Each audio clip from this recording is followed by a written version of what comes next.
Villa के guest room में Gita bed पर लेटी हुई थी और वो अपने फ्रैक्चर्ड पैरों में दर्द का ड्रामा जारी रखे हुए थी। अवनी एक तरफ बैठी घबराई हुई थी। अनिल और गौतम भी कमरे में खड़े थे। अंजलि भी वहीं थी, चेहरे पर एक अजीब सी शांति और अंदर एक जलता हुआ बदला लिए। गीता हर थोड़ी देर में आ ऊ की आवाजें निकाल रही थी, मानो अभी उसकी जान निकल जाएगी। मॉम का पेन बढ़ता जा रहा है गौतम, या तो डॉक्टर को बुलाओ या फिर हॉस्पिटल चलो प्लीज। अवनी की आवाज में जेन्युइन पैनिक था। अपनी मां की हालत देखकर वो सच में वरीड थी, पर गौतम की आंखों में गीता के लिए गुस्सा अब भी जल रहा था, क्योंकि गीता ने अंजलि पर झूठा इल्जाम डाला था। दूसरी तरफ अंजलि के दिल में भी आग थी। गीता का आज का ड्रामा, जो जहर उसने अंजलि और गौतम के बीच फैलाया था, उसका बदला लेना अब तय था। लेकिन अंजलि गौतम की वजह से शांत थी, पर इसके बावजूद उसे गीता को सबक सिखाना था अपने खुद के तरीके से। वो टेंशन में आने का दिखावा करते हुए बोली, अवनी प्लीज तुम टेंशन मत लो, मैं एक नर्स हूँ, मैं डॉक्टर से बात करती हूँ और उनसे पूछती हूँ क्या करना चाहिए। सबकी नजरें अंजलि पर टिक गई। अवनी को उम्मीद महसूस हुई। अनिल ने राहत की सांस ली। गीता थमे हुए डर के साथ उसे देखने लगी। अंजलि ने अपने फोन को कान से लगाया और कॉल करते हुए कहा, हेलो डॉक्टर, इमरजेंसी है, पेशेंट के दोनों पैरों में फ्रैक्चर है और वो गिर भी गई हैं। हाँ, पेन बहुत एक्सट्रीम है। सभी बड़े ध्यान से सुन रहे थे, पर कमरे में सिर्फ एक शख्स था जिसे सच मालूम था, और वो था गौतम। उसे पता था कि अंजलि किसी डॉक्टर से बात नहीं कर रही थी, बल्कि वो बस एक्टिंग कर रही थी। गौतम के मन में एक सवाल उभरा, ये लड़की अब क्या करने वाली है? कहीं ये गुस्से में कुछ गलत ना कर बैठे। तभी कॉल कट करते ही अंजलि सीरियस होकर बोली, डॉक्टर ने बोला है गीता आंटी को एक स्पेशल फिजियोथेरेपी ट्रीटमेंट करना होगा और साथ ही उन्हें एक स्पेसिफिक खाना देना होगा, तभी उनके पेन में रिलीफ मिलेगा। अवनी अनिल दोनों ने राहत की सांस ली। गौतम अभी भी उलझा हुआ था। तभी गीता चौंकते हुए बोली, कौन सा खाना? अंजलि ने कोई जवाब नहीं दिया। वो सीधे कमरे से बाहर चली गई, किचन की ओर। सबकी नजरें दरवाजे पर टिक गईं। कुछ ही सेकंड्स बाद अंजलि वापस लौटी, पर उसके हाथ में जो चीजें थी उसे देखकर पूरा घर दहल गया। उसकी मुट्ठी में था ताजी हरी मिर्चों का बड़ा गुच्छा। अवनी की आंखें चौड़ी हो गई। अनिल के चेहरे पर शौक आ गया और गीता की रूह कांप गई। ये क्या है? डॉक्टर ने कहा है गीता आंटी को हर 1 घंटे में 9 हरी मिर्चें खानी होंगी, इससे उनका पेन कंट्रोल में आएगा। कमरा एकदम खामोश रह गया। सबके एक्सप्रेशंस किसी मीम से कम नहीं थे। गीता की आंखें डर से लगभग बाहर निकल आईं, जीभ सूख गई, हाथ कांप उठे। तभी गौतम मन ही मन हंसा। थैंक गॉड अंजलि ने मम्मी जी को पनिश करने के लिए आसान तरीका ढूंढा, वरना जैसी ये लड़की है, मुझे तो डर था कि कहीं पैरों का दर्द खत्म करने के लिए ये मम्मी जी के पैर ही ना काटते। तभी अवनी घबराई हुई आवाज में बोली, अंजलि क्या ये करना जरूरी है? I mean, क्या मॉम इतनी मिर्च खा सकती है? उन्हें एसिडिटी नहीं हो जाएगी? अंजलि शातिर कॉन्फिडेंस के साथ बोली, बिल्कुल जरूरी है, डॉक्टर ने खास तौर पर ये बोला है। और अगर उन्हें डाउट हो तो तुम गौतम सर से पूछ लो, वो भी तो एक मेडिसिन एक्सपर्ट है। अचानक सबकी नजरें गौतम पर टिक गईं। वो अंदर से अभी तक हंस रहा था, लेकिन अब उसकी बॉडी फ्रीज मोड में आ गई थी। हाँ, मिर्च काम करेगी। अंजलि की मिस्टीरियस स्माइल और गहरी हो गई। उसकी आंखें सीधी गीता की आंखों में उतरने लगीं। नहीं, मैं मिर्ची नहीं खाऊंगी, मुझे मिर्ची से एलर्जी है, आग लग जाएगी मेरे मुंह में। अवनी ने तुरंत गीता को कन्विंस करते हुए कहा, मॉम प्लीज, सिर्फ ट्रीटमेंट के लिए, आपको ठीक होना है ना? अनिल भी बोल पड़ा, गीता डॉक्टर का कहना है तुम्हारा भला इसी में है। गीता की नजरें सबके चेहरों पर घूमी। उसे लगा वो सब मिलकर उसे टॉर्चर कर रहे थे। तभी अंजलि धीरे धीरे बेड के पास आई, हाथ में मिर्चें थामे, चेहरे पर शुगरी स्माइल, लेकिन आंखों में चुभती हुई आग। आंटी जी, मेरी वजह से आप गिर गई, तो आपके पेन को दूर भगाना मेरा फर्ज है, बस थोड़ा सा दर्द और झेल लीजिए। गीता बुरी तरह कांपने लगी, लेकिन अवनी और अनिल दोनों ने उसके हाथ पकड़ लिए। गीता की आंखें फैल गईं, आंसू बहने लगे। वो चीखते हुए सिर हिलाने लगी, नहीं प्लीज नहीं। पर अब अंजलि अनस्टॉपेबल थी। उसने पहली मिर्च गीता के होठों के बीच रखी, लेकिन गीता ने मुंह बंद करने की कोशिश की। मुंह खोलिए, ये दवाई है। आखिर में बड़ी मेहनत के बाद गीता को मजबूरी में मुंह खोलना पड़ा। पहली मिर्च अंदर गई, फिर दूसरी, फिर तीसरी। हर मिर्च के साथ गीता का चेहरा लाल होता गया। गीता के होंठ कांपने लगे, जीभ जलने लगी, आंसू तेजी से आंखों से छलक पड़े। प्लीज बस करो, आग लगी मेरे मुंह में। पानी पानी दो कोई। पर अंजलि तो अपना काउंट मेंटेन कर रही थी। हर मिर्च के साथ गीता की चीख ऊंची होती गई। अनिल और अवनी उसे पकड़कर बैठे रहे। उनके चेहरों पर गिल्ट और शॉक दोनों थे। आखिर में 9वीं मिर्च भी गीता के मुंह में ठूंस दी गई। उसका चेहरा अब पूरी तरह लाल, पसीने से भीगा, आंसुओं से धुला हुआ था। वो हांफते हुए बेड की चादर को मुट्ठी में जकड़ चुकी थी। तभी अंजलि एक फेक कंसर्न के साथ बोली, अब तो पैरों में दर्द कम हो गया होगा ना आंटी जी? गीता का दर्द सच में बदल चुका था। पैरों से उठकर जीभ, होंठ गले में जा चुका था। वो हांफते हुए सिर हिलाने लगी। नहीं, अब पैरों में दर्द तो बिल्कुल भी नहीं है। कमरे में एक साइलेंस पसर गया। अंजलि की स्माइल अब विक्ट्री की स्माइल थी। गौतम ने अपने दिल में हंसी दबाई ही थी कि तभी अंजलि ने आगे कहा, देखिए, ट्रीटमेंट सही काम कर रहा है। आज के लिए हर 1 घंटे 9 मिर्चें खानी होंगी, तब आप कल तक बिल्कुल ठीक हो जाएंगी। गीता दहशत में आंखें फैलाकर चीखी। नहीं। पर इस नहीं का किसी पर कोई असर नहीं हुआ। अंजलि शांत रही। गौतम को अंदर खतरा होने की बजाय रिलीफ आया। अवनी अब भी गीता को ठीक करने की उम्मीद में थी और अनिल डॉक्टर का ऑर्डर समझकर खुश था। वहीं गीता अब समझ चुकी थी कि टांग के फ्रैक्चर से बड़ा जीभ का फ्रैक्चर होता है। उसके मन में एक नया डर जन्म ले चुका था। अगर ये हर घंटे हुआ तो मैं जिंदा कैसे रहूंगी? कमरे की हवा में अंजलि के बदले की मीठी खुशबू घुल चुकी थी और गीता की सिसकियां उस खुशबू की तेज स्पाइसेस बन चुकी थीं। विला की दोपहर किसी नॉर्मल दिन की तरह लग रही थी, मगर गेस्ट रूम के अंदर गीता की जलती हुई चीखों और हरी मिर्चों की तपन ने माहौल को पहले ही अजीब बना दिया था। कमरे के बाहर कॉरिडोर में टंगी घड़ी की टिक टिक चल रही थी। तभी अचानक मेन डोर की तरफ से डोरबेल की तेज आवाज गूंजी। अवनी, जो अभी अभी किचन से गीता के लिए पानी लेकर कमरे की तरफ जा रही थी, बेल सुनकर रुक गई। दिल में हल्की सी घबराहट के साथ वो मेन डोर की तरफ बढ़ी। उसने धीरे से लैच खोला, डोर बाहर की ओर खींचा और सामने जो शख्स खड़ा था उसे देखकर उसके चेहरे पर हल्का सा शौक आ गया। दरवाजे पर खड़ा था बजरंग चौधरी। उसके पीछे खड़े थे उसके 2 भारी भरकम बॉडीगार्ड्स, काले कपड़ों और काले चश्मों में, जैसे किसी फिल्म के एक्स्ट्रा गूंस हों।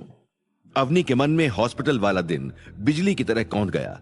वही तेज निगाहें, भारी कदम और उसके आसपास मंडराती हुई अजीब सी एनर्जी।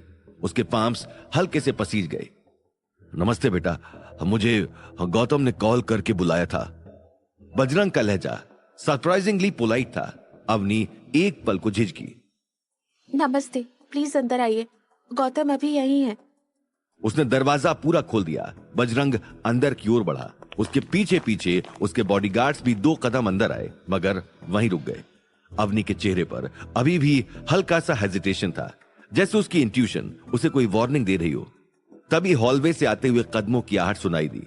गौतम गेस्ट रूम से बाहर आया और जैसे ही उसने बजरंग को देखा, उसके चेहरे पर एक हल्की रिस्पेक्टफुल स्माइल आ गई। चौधरी साहब, आप आ गए? प्लीज आइए, वेलकम। खुश रहो गौतम बेटा, ऐसे ही हमेशा नाम कमाते रहो।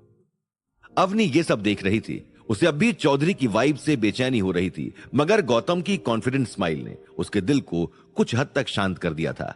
तभी अंदर गेस्ट रूम की दिशा से गीता की जली हुई चीख फिर सुनाई दी। पानी, अवनी पानी जल्दी लाओ, आग लग गई। चीख इतनी तेज थी कि बजरंग चौधरी भी थोड़ा चौंक गया। उसने भौहें चढ़ाकर गौतम की तरफ देखा। ये क्या हुआ अंदर? सब ठीक तो है? गौतम ने अपने चेहरे की हंसी को बड़ी मुश्किल से कंट्रोल किया, फिर हल्के से कहा, आइए चौधरी साहब, आपको मैं मेरी सासू मां से मिलवाता हूं। उसने बाजू से इशारा किया। बजरंग ने अपने बॉडीगार्ड्स की तरफ मुड़कर हाथ से सिग्नल किया, तुम लोग यहीं बाहर वेट करो। दोनों बॉडीगार्ड्स वहीं लॉबी में खड़े रह गए। गौतम, अवनी और बजरंग तीनों मिलकर गेस्ट रूम की तरफ बढ़े। कमरे के अंदर की हालत किसी मिनी ट्रेजेडी से कम नहीं थी। गीता के चेहरे पर पसीने की बूंदें, आंखों से लगातार निकलते आंसू और होठों पर मिर्च की जलन से पैदा हुई थरथराहट साफ दिख रही थी। उसकी जीभ जैसे सुन्न हो चुकी थी, गला जलकर लाल हो गया था और वो हर 2 सेकंड में आह की आवाज निकाल रही थी। अनिल एक तरफ से उसे पानी पिलाने की कोशिश कर रहा था, जबकि अंजलि छोटे छोटे घूंटों में उसे पानी देती जा रही थी ताकि नर्वस सिस्टम ज्यादा शॉक में न जाए। धीरे धीरे गीता, एकदम से मत पीना, हालत और खराब हो जाएगी। आंटी जी, बस थोड़ा थोड़ा पानी लीजिए, अभी ज्यादा पानी से उल्टी हो जाएगी। तभी दरवाजे के पास आकर गौतम ने हल्के से नॉक किया और उसके साथ अंदर एंटर हुआ बजरंग चौधरी। गीता की नजर जैसे ही उस पर पड़ी, उसके दिमाग में दर्द से ज्यादा लालच चमक उठा।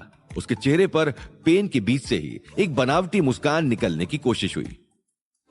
नमस्ते, नमस्ते चौधरी साहब। अरे, आपके पैरों में तो पहले इतनी तकलीफ नहीं थी, फिर आज इतना ज्यादा दर्द कैसे हो गया? गौतम ये सुनकर खुद को हंसने से रोक नहीं पा रहा था, फिर भी चेहरे पर सीरियस एक्सप्रेशन लाने की कोशिश करते हुए बोला, चौधरी साहब, मम्मी जी के पैरों में उतना दर्द नहीं है जितना इनकी जुबान पर है। ये सुनते ही अनिल ने हल्के से खांसकर हंसी छुपाने की कोशिश की। अवनी ने गौतम की तरफ तीखी नजर डाली। बजरंग ने पल भर के लिए हैरानी से गौतम को देखा, फिर कंफ्यूजन से गीता की तरफ निगाह घुमाई।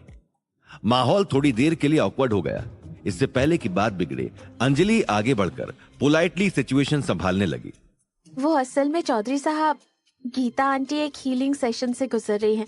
डॉक्टर ने इनके लिए थोड़ी कड़वी, मेरा मतलब तीखी दवा लिखी है, तो उसी का असर है ये, इसलिए इन्हें थोड़ा एक्स्ट्रा पेन फील हो रहा है।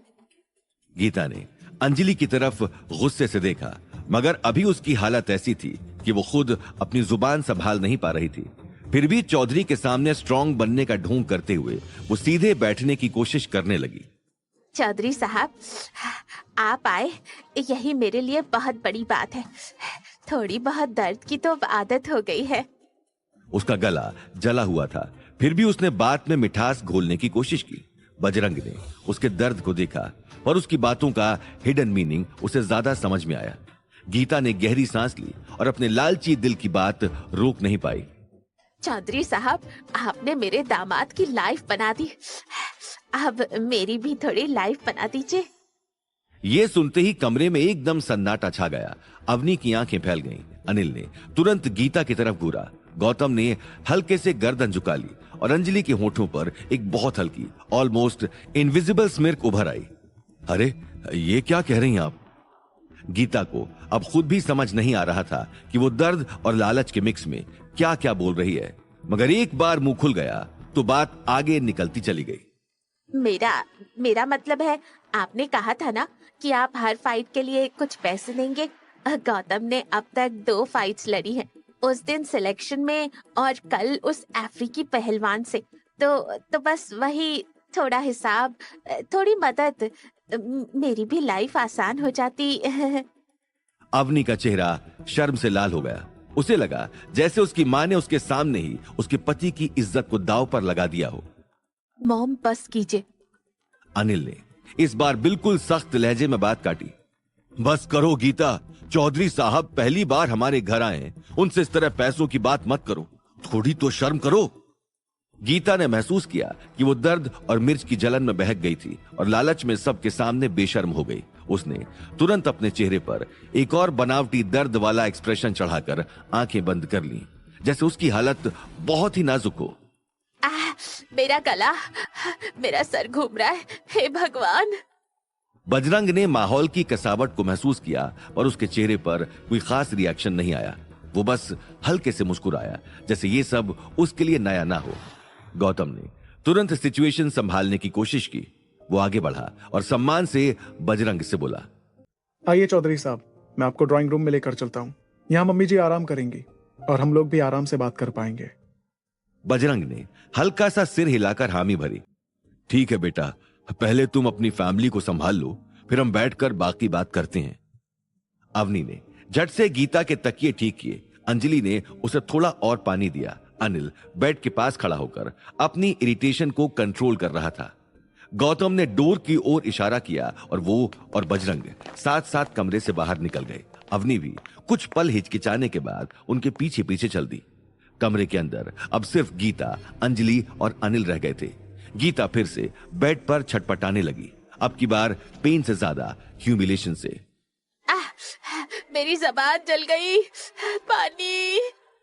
अंजलि ने उसके लाल हो चुके चेहरे की तरफ देखा, फिर बहुत मीठे लहजे में बोली, थोड़ा और सह लीजिए आंटी जी, डॉक्टर वाली दवा का असर तभी आएगा जब दर्द पूरी तरह अंदर तक पहुंचेगा। गीता ने उसे घूर कर देखा, लेकिन अंदर से गीता का मन अभी भी चौधरी के पैसों की तरफ था। वो अपने मन में बड़बड़ाई, चाहे जो भी हो, आज मैं उस चौधरी से अपने पैसे तो निकलवा कर ही रहूंगी। आखिर गीता अब क्या करने वाली थी? क्या इतना सब होने के बाद भी उसे चैन नहीं मिला था? क्या गीता चौधरी से पैसे निकलवा पाएगी? ड्राइंग रूम में हल्की रोशनी फैली हुई थी। सोफे पर गौतम और उसके ठीक सामने बजरंग चौधरी बैठा था। दोनों के बीच माहौल में एक टेंशन तैर रही थी। चौधरी की निगाहें सीधे गौतम की आंखों में थीं, जैसे वो उसके कॉन्फिडेंस, उसकी हिम्मत और उसकी नीयत को पढ़ लेना चाहता हो। गौतम भी बिना पलक झपकाए ध्यान से उसकी बात सुन रहा था। आज की फाइट बहुत अहम है बेटा। गौतम ने भौहें हल्की उठाई। उसे अंदाजा था कि हर मैच बड़ा होता है, मगर चौधरी की आवाज में कुछ अलग ही वजन था। क्यों चौधरी साहब, आज की फाइट इतनी क्रूशल क्यों है?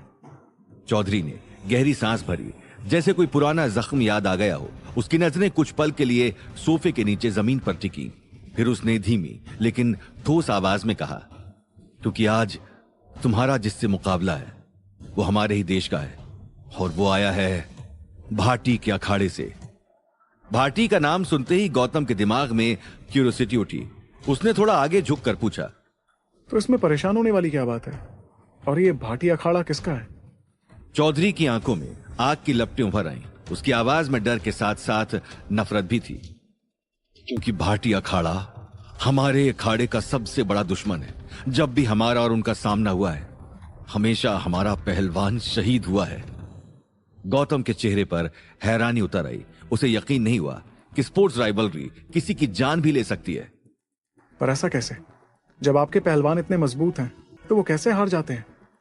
चौधरी ने मुट्ठी कस ली। उसकी जॉ लाइन टेंशन से सख्त हो गई, क्योंकि वो जीतते नहीं, धोखा देकर मारते हैं। भाटी के लोग रिंग में रूल्स का नामो निशान नहीं रखते। उनकी लड़ाई कंपटीशन नहीं, कत्लेआम होती है। गौतम का चेहरा सीरियस हो गया। अब बात महज ट्रॉफी की नहीं रह गई थी। ये फाइट उसकी सेल्फ रिस्पेक्ट, उसकी सेफ्टी और शायद उसकी जिंदगी तक पहुंच चुकी थी।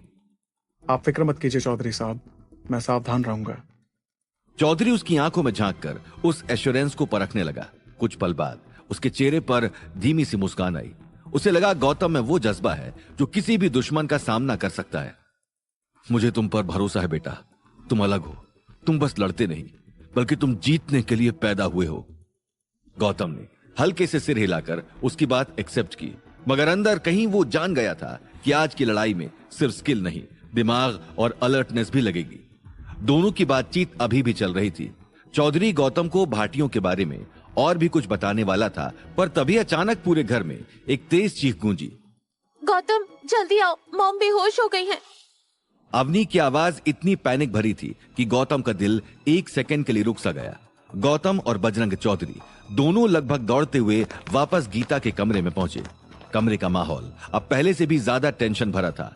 गीता बेड पर बिल्कुल बेसुध, आंखें बंद, हाथ पैर ढीले किए हुए पड़ी थी, जैसे अभी अभी दुनिया छोड़कर गई हो। अनिल घबराहट में इधर उधर भाग रहा था और अंजलि के चेहरे पर पहली बार सीरियस हेजिटेशन थी। उसे डर था कि कहीं उसकी हरकत ने गीता की तबीयत सच में बिगाड़ तो नहीं दी। डैडी जी, ये अचानक क्या हुआ मम्मी जी को? गौतम की आंखें गीता के चेहरे पर गड़ी थी। चंद मिनट्स पहले तक वो मिर्च की जलन में चीख रही थी और अब डेड बॉडी मोड में बेजान पड़ी थी। गौतम को लग रहा था जैसे कहानी में कुछ गड़बड़ थी। पता नहीं बेटा, अचानक गीता की सांस जैसे अटक गई और फिर आंखें पलटी और बेहोश। यह सुनकर गौतम और कंफ्यूज्ड हो गया। मिर्च खाने से शॉक, चोकिंग, ब्रीदिंग इश्यू, लेकिन कुछ देर पहले तक तो गीता पूरी एनर्जी से नाटक कर रही थी। गौतम गीता के पास बैठा। उसने धीरे से उसका हाथ उठाया और रिस्ट पकड़कर पल्स चेक की और उसी सेकंड गौतम को सब समझ आ गया। गीता की पल्स बिल्कुल नॉर्मल थी, ब्रीदिंग स्टेबल थी और मसल्स भी पूरी तरह एक्टिव थी। गौतम ने अंदर ही अंदर दांत भींचे। मम्मी जी आखिर कब सुधरेंगी? इतना सब होने के बाद भी इनका ड्रामा बंद नहीं होता। ये चाहती क्या है? लगता है इनको इससे भी बड़ा सबक सिखाना पड़ेगा। मगर बाहर से उसने पैनिक एक्टिंग जारी रखी। डैडी जी, लगता है शॉक की वजह से बेहोश हो गई हैं। हमें कुछ अलग ट्राई करना पड़ेगा इन्हें वापस होश में लाने के लिए। क्या? कैसे? गौतम ने धीरे से अंजलि की तरफ देखा। उसकी आंखों में एक सीक्रेट सिग्नल था जिसे अंजलि तुरंत समझ गई। अंजलि, तुमने कहा था ना कि डॉक्टर ने फिजियोथेरेपी बताई थी। चलो उसे शुरू करते हैं। अंजलि के चेहरे पर एक हल्की समझदार स्माइल आई, लेकिन अगले ही सेकंड उसने वापस से सीरियस होकर कहा, जी गौतम सर, मैं बिल्कुल रेडी हूँ। अवनी वो सब सुनकर कंफ्यूज थी। गौतम, तुम दोनों क्या बात कर रहे हो? कौन सी थेरेपी? गौतम ने एक गहरी सांस ली। अवनी, मम्मी जी को होश में लाने के लिए हमें टिकल थेरेपी देनी पड़ेगी। अनिल और अवनी दोनों की आंखें फैल गईं। Tackle therapy? ये भी कोई थेरेपी होती है? हाँ, जब किसी के पैर फ्रैक्चर्ड होते हैं तो पैरों में सेंसेशन वापस लाने के लिए तलवों को टिकल करना पड़ता है। अनिल ने हैरान होकर पूछा, पर बेटा जब वो बेहोश है तो गुदगुदी का असर कैसे होगा? अंजलि ने तुरंत मेडिकल साइंस वाली एक्टिंग एक्टिवेट कर दी। अंकल जी, बॉडी में ब्लड नीचे से ऊपर की तरफ फ्लो करता है। अगर हम नीचे से स्टिमुलेशन देंगे तो असर टॉप तक जाएगा, तब इन्हें होश आएगा। गीता जो फर्जी बेहोशी पकड़े लेटी सब सुन रही थी। वो अपने अंदर बड़बड़ाई, चाहे कितनी भी कोशिश कर लो, मैं नहीं उठने वाली। गुदगुदी से मैं होश में आ जाऊं? इम्पॉसिबल। गौतम के चेहरे पर इरिटेशन की जगह अब एक चालाकी भरी मुस्कान खिलने लगी थी, मगर बाहर से वो चिंता ओढ़कर बोला, ठीक है, शुरू करते हैं। अवनी, तुम मेरे साथ मम्मी जी के पैरों को पकड़ो और अंजलि, तुम टिकल करना शुरू करो। कमरे में अब सब गीता के बेड के आसपास खड़े थे। गीता मुट्ठियां भींचकर अपनी झूठी बेहोशी को जारी रखने की कोशिश कर रही थी।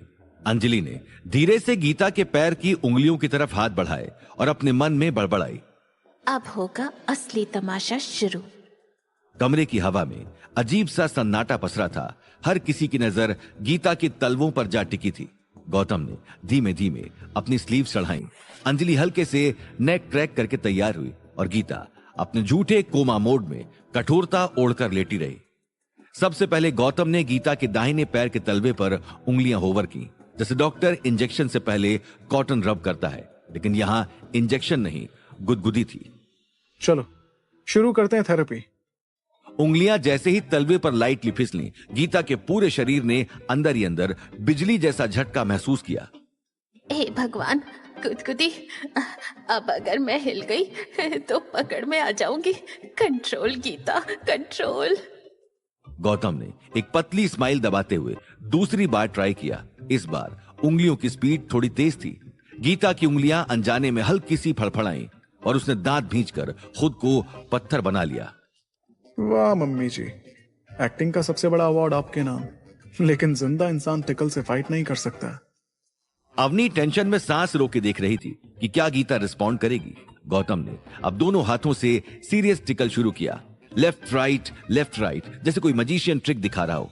गीता के चेहरे की नसें तन गईं, होंठ कांपे, लेकिन आंखें अब भी मजबूती से बंद थीं। हिलना मत गीता, बस थोड़ी देर और, ये छोड़ देंगे। मैं स्ट्रांग हूँ। मैं हे राम, मुझे बहुत गुदगुदी हो रही है। अंजलि गौतम की ओर देखकर मुस्कुराई। गौतम सर, अब मुझे ट्राई करने दीजिए। गौतम पीछे हट गया। अंजलि ने उंगलियां क्रैक की, जैसे कोई खिलाड़ी मैदान में उतर रहा हो। उसकी उंगलियां जैसे ही गीता के बाएं तलवे पर उतरी, गीता की पूरी बॉडी में एक लहर दौड़ गई। आंटी जी पर बस थोड़ा सा स्टिमुलेशन फायदेमंद रहेगा। टिकल का इफेक्ट इस बार डायरेक्ट स्पाइनल कॉर्ड तक गया। गीता का पैर रिफ्लेक्स से ऊपर उछलने ही वाला था, पर उसने कंट्रोल कर लिया। ये लड़की कसाई है। कौन सी थेरेपी में ऐसी मर्डर करने वाली टेक्निक्स इस्तेमाल होती है? अंजलि ने प्रेशर बढ़ा दिया। अब उंगलियां तलवे के बीच वाले सॉफ्ट स्पॉट पर नाचने लगी, जहां टिकल सबसे ज्यादा लगता है। गीता के गले से हल्का सा ही निकलने ही वाला था, पर उसने दांत भींचकर आवाज दबा ली। गौतम अपने मन में बड़बड़ाया, हाँ गया ना मजा मम्मी जी। अब देखते हैं कि कितनी देर तक एक्टिंग चलती है आपकी। अनिल चौंक गया। अरे पैर तो हिल रहा था अभी। अवनी ने भी देखा गीता के चेहरे की मसल्स ट्विच कर रही थी। गौतम, कुछ तो असर हो रहा है। गौतम ने कॉन्फिडेंस से जवाब दिया। हाँ अवनी, सर्कुलेशन वापस आ रहा है। टिकल थेरेपी सक्सेसफुल हो रही है। गीता को यह सुनकर और गुस्सा आया। मैं नहीं उठूंगी, चाहे दुनिया हिला दो तुम लोग, मेरा प्लान फेल नहीं होगा। अब गौतम और अंजलि ने कॉम्बो अटैक शुरू किया। एक राइट तलवा, एक लेफ्ट तलवा, साथ साथ। गीता का शरीर इनविजिबल झटकों से हिलने लगा। उंगलियां मुट्ठी में धंस गईं, आंखें कसकर बंद हो गईं। मम्मी जी उठ जाओ प्लीज, देखो थेरेपी काम कर रही है। तभी गीता के पैर का अंगूठा हिल गया। ये एकदम क्लियर मूवमेंट था। देखो देखो, मूवमेंट वापस आ गया। अवनी की आंखों में उम्मीद की चमक लौट आई, पर असल में यह मूवमेंट सिर्फ गुदगुदी की जीत थी। हे भगवान, मैं पकड़ी जाऊंगी। रुक जाओ तुम दोनों शैतानों। गौतम ने सीरियसनेस बढ़ा दी। अब finger speed rapid fire mode में। गीता का पेट अंदर से मचल रहा था, गला हंसी रोकते रोकते कांप रहा था। हंस मत गीता, हंसी निकली तो इंसल्ट हो जाएगी। अचानक अंजलि ने नेल ट्रिप से एक शार्प टिकल दी तलवे के बीच। गीता के मुंह से हल्की सी हंसी निकली। सबकी नजरें गीता पर टिक गईं। अनिल शॉक्ड रह गया और अवनी सरप्राइज्ड। यहां तक कि बजरंग चौधरी भी क्यूरियस था। गीता झट से फिर डेड बॉडी मोड में फ्रीज हो गई। कॉट यू मम्मी जी, बस थोड़ा और फिर नाटक खत्म। गौतम ने अब आखिरी बार किया। टिकल अटैक डबल स्पीड में। गीता का पूरा शरीर कांपा, होंठ थरथराए और वो जोर से हंस पड़ी। मॉम, आप होश में आ गई। लेकिन अभी तो तुम बेहोश थी। गीता शर्म से लाल हो गई और अपनी आंखें खोलकर बोली। वो अचानक पता नहीं मुझे क्या हो गया था, मुझे कुछ याद नहीं क्या हो रहा था। गौतम और अंजलि ने एक दूसरे को जीत भरी नजरों से देखा। तभी बजरंग चौधरी आगे आते हुए बोला, आप ठीक हो गई, बस इतना ही काफी है। बस इस एक लाइन ने गीता की बची खुची इज्जत की चिता जला दी। उस कमरे में टेंशन भी थी, राहत भी, और सबसे ज्यादा गीता की फूटी किस्मत। अवनी ने राहत की सांस ली। अनिल ने माथा पोंछा।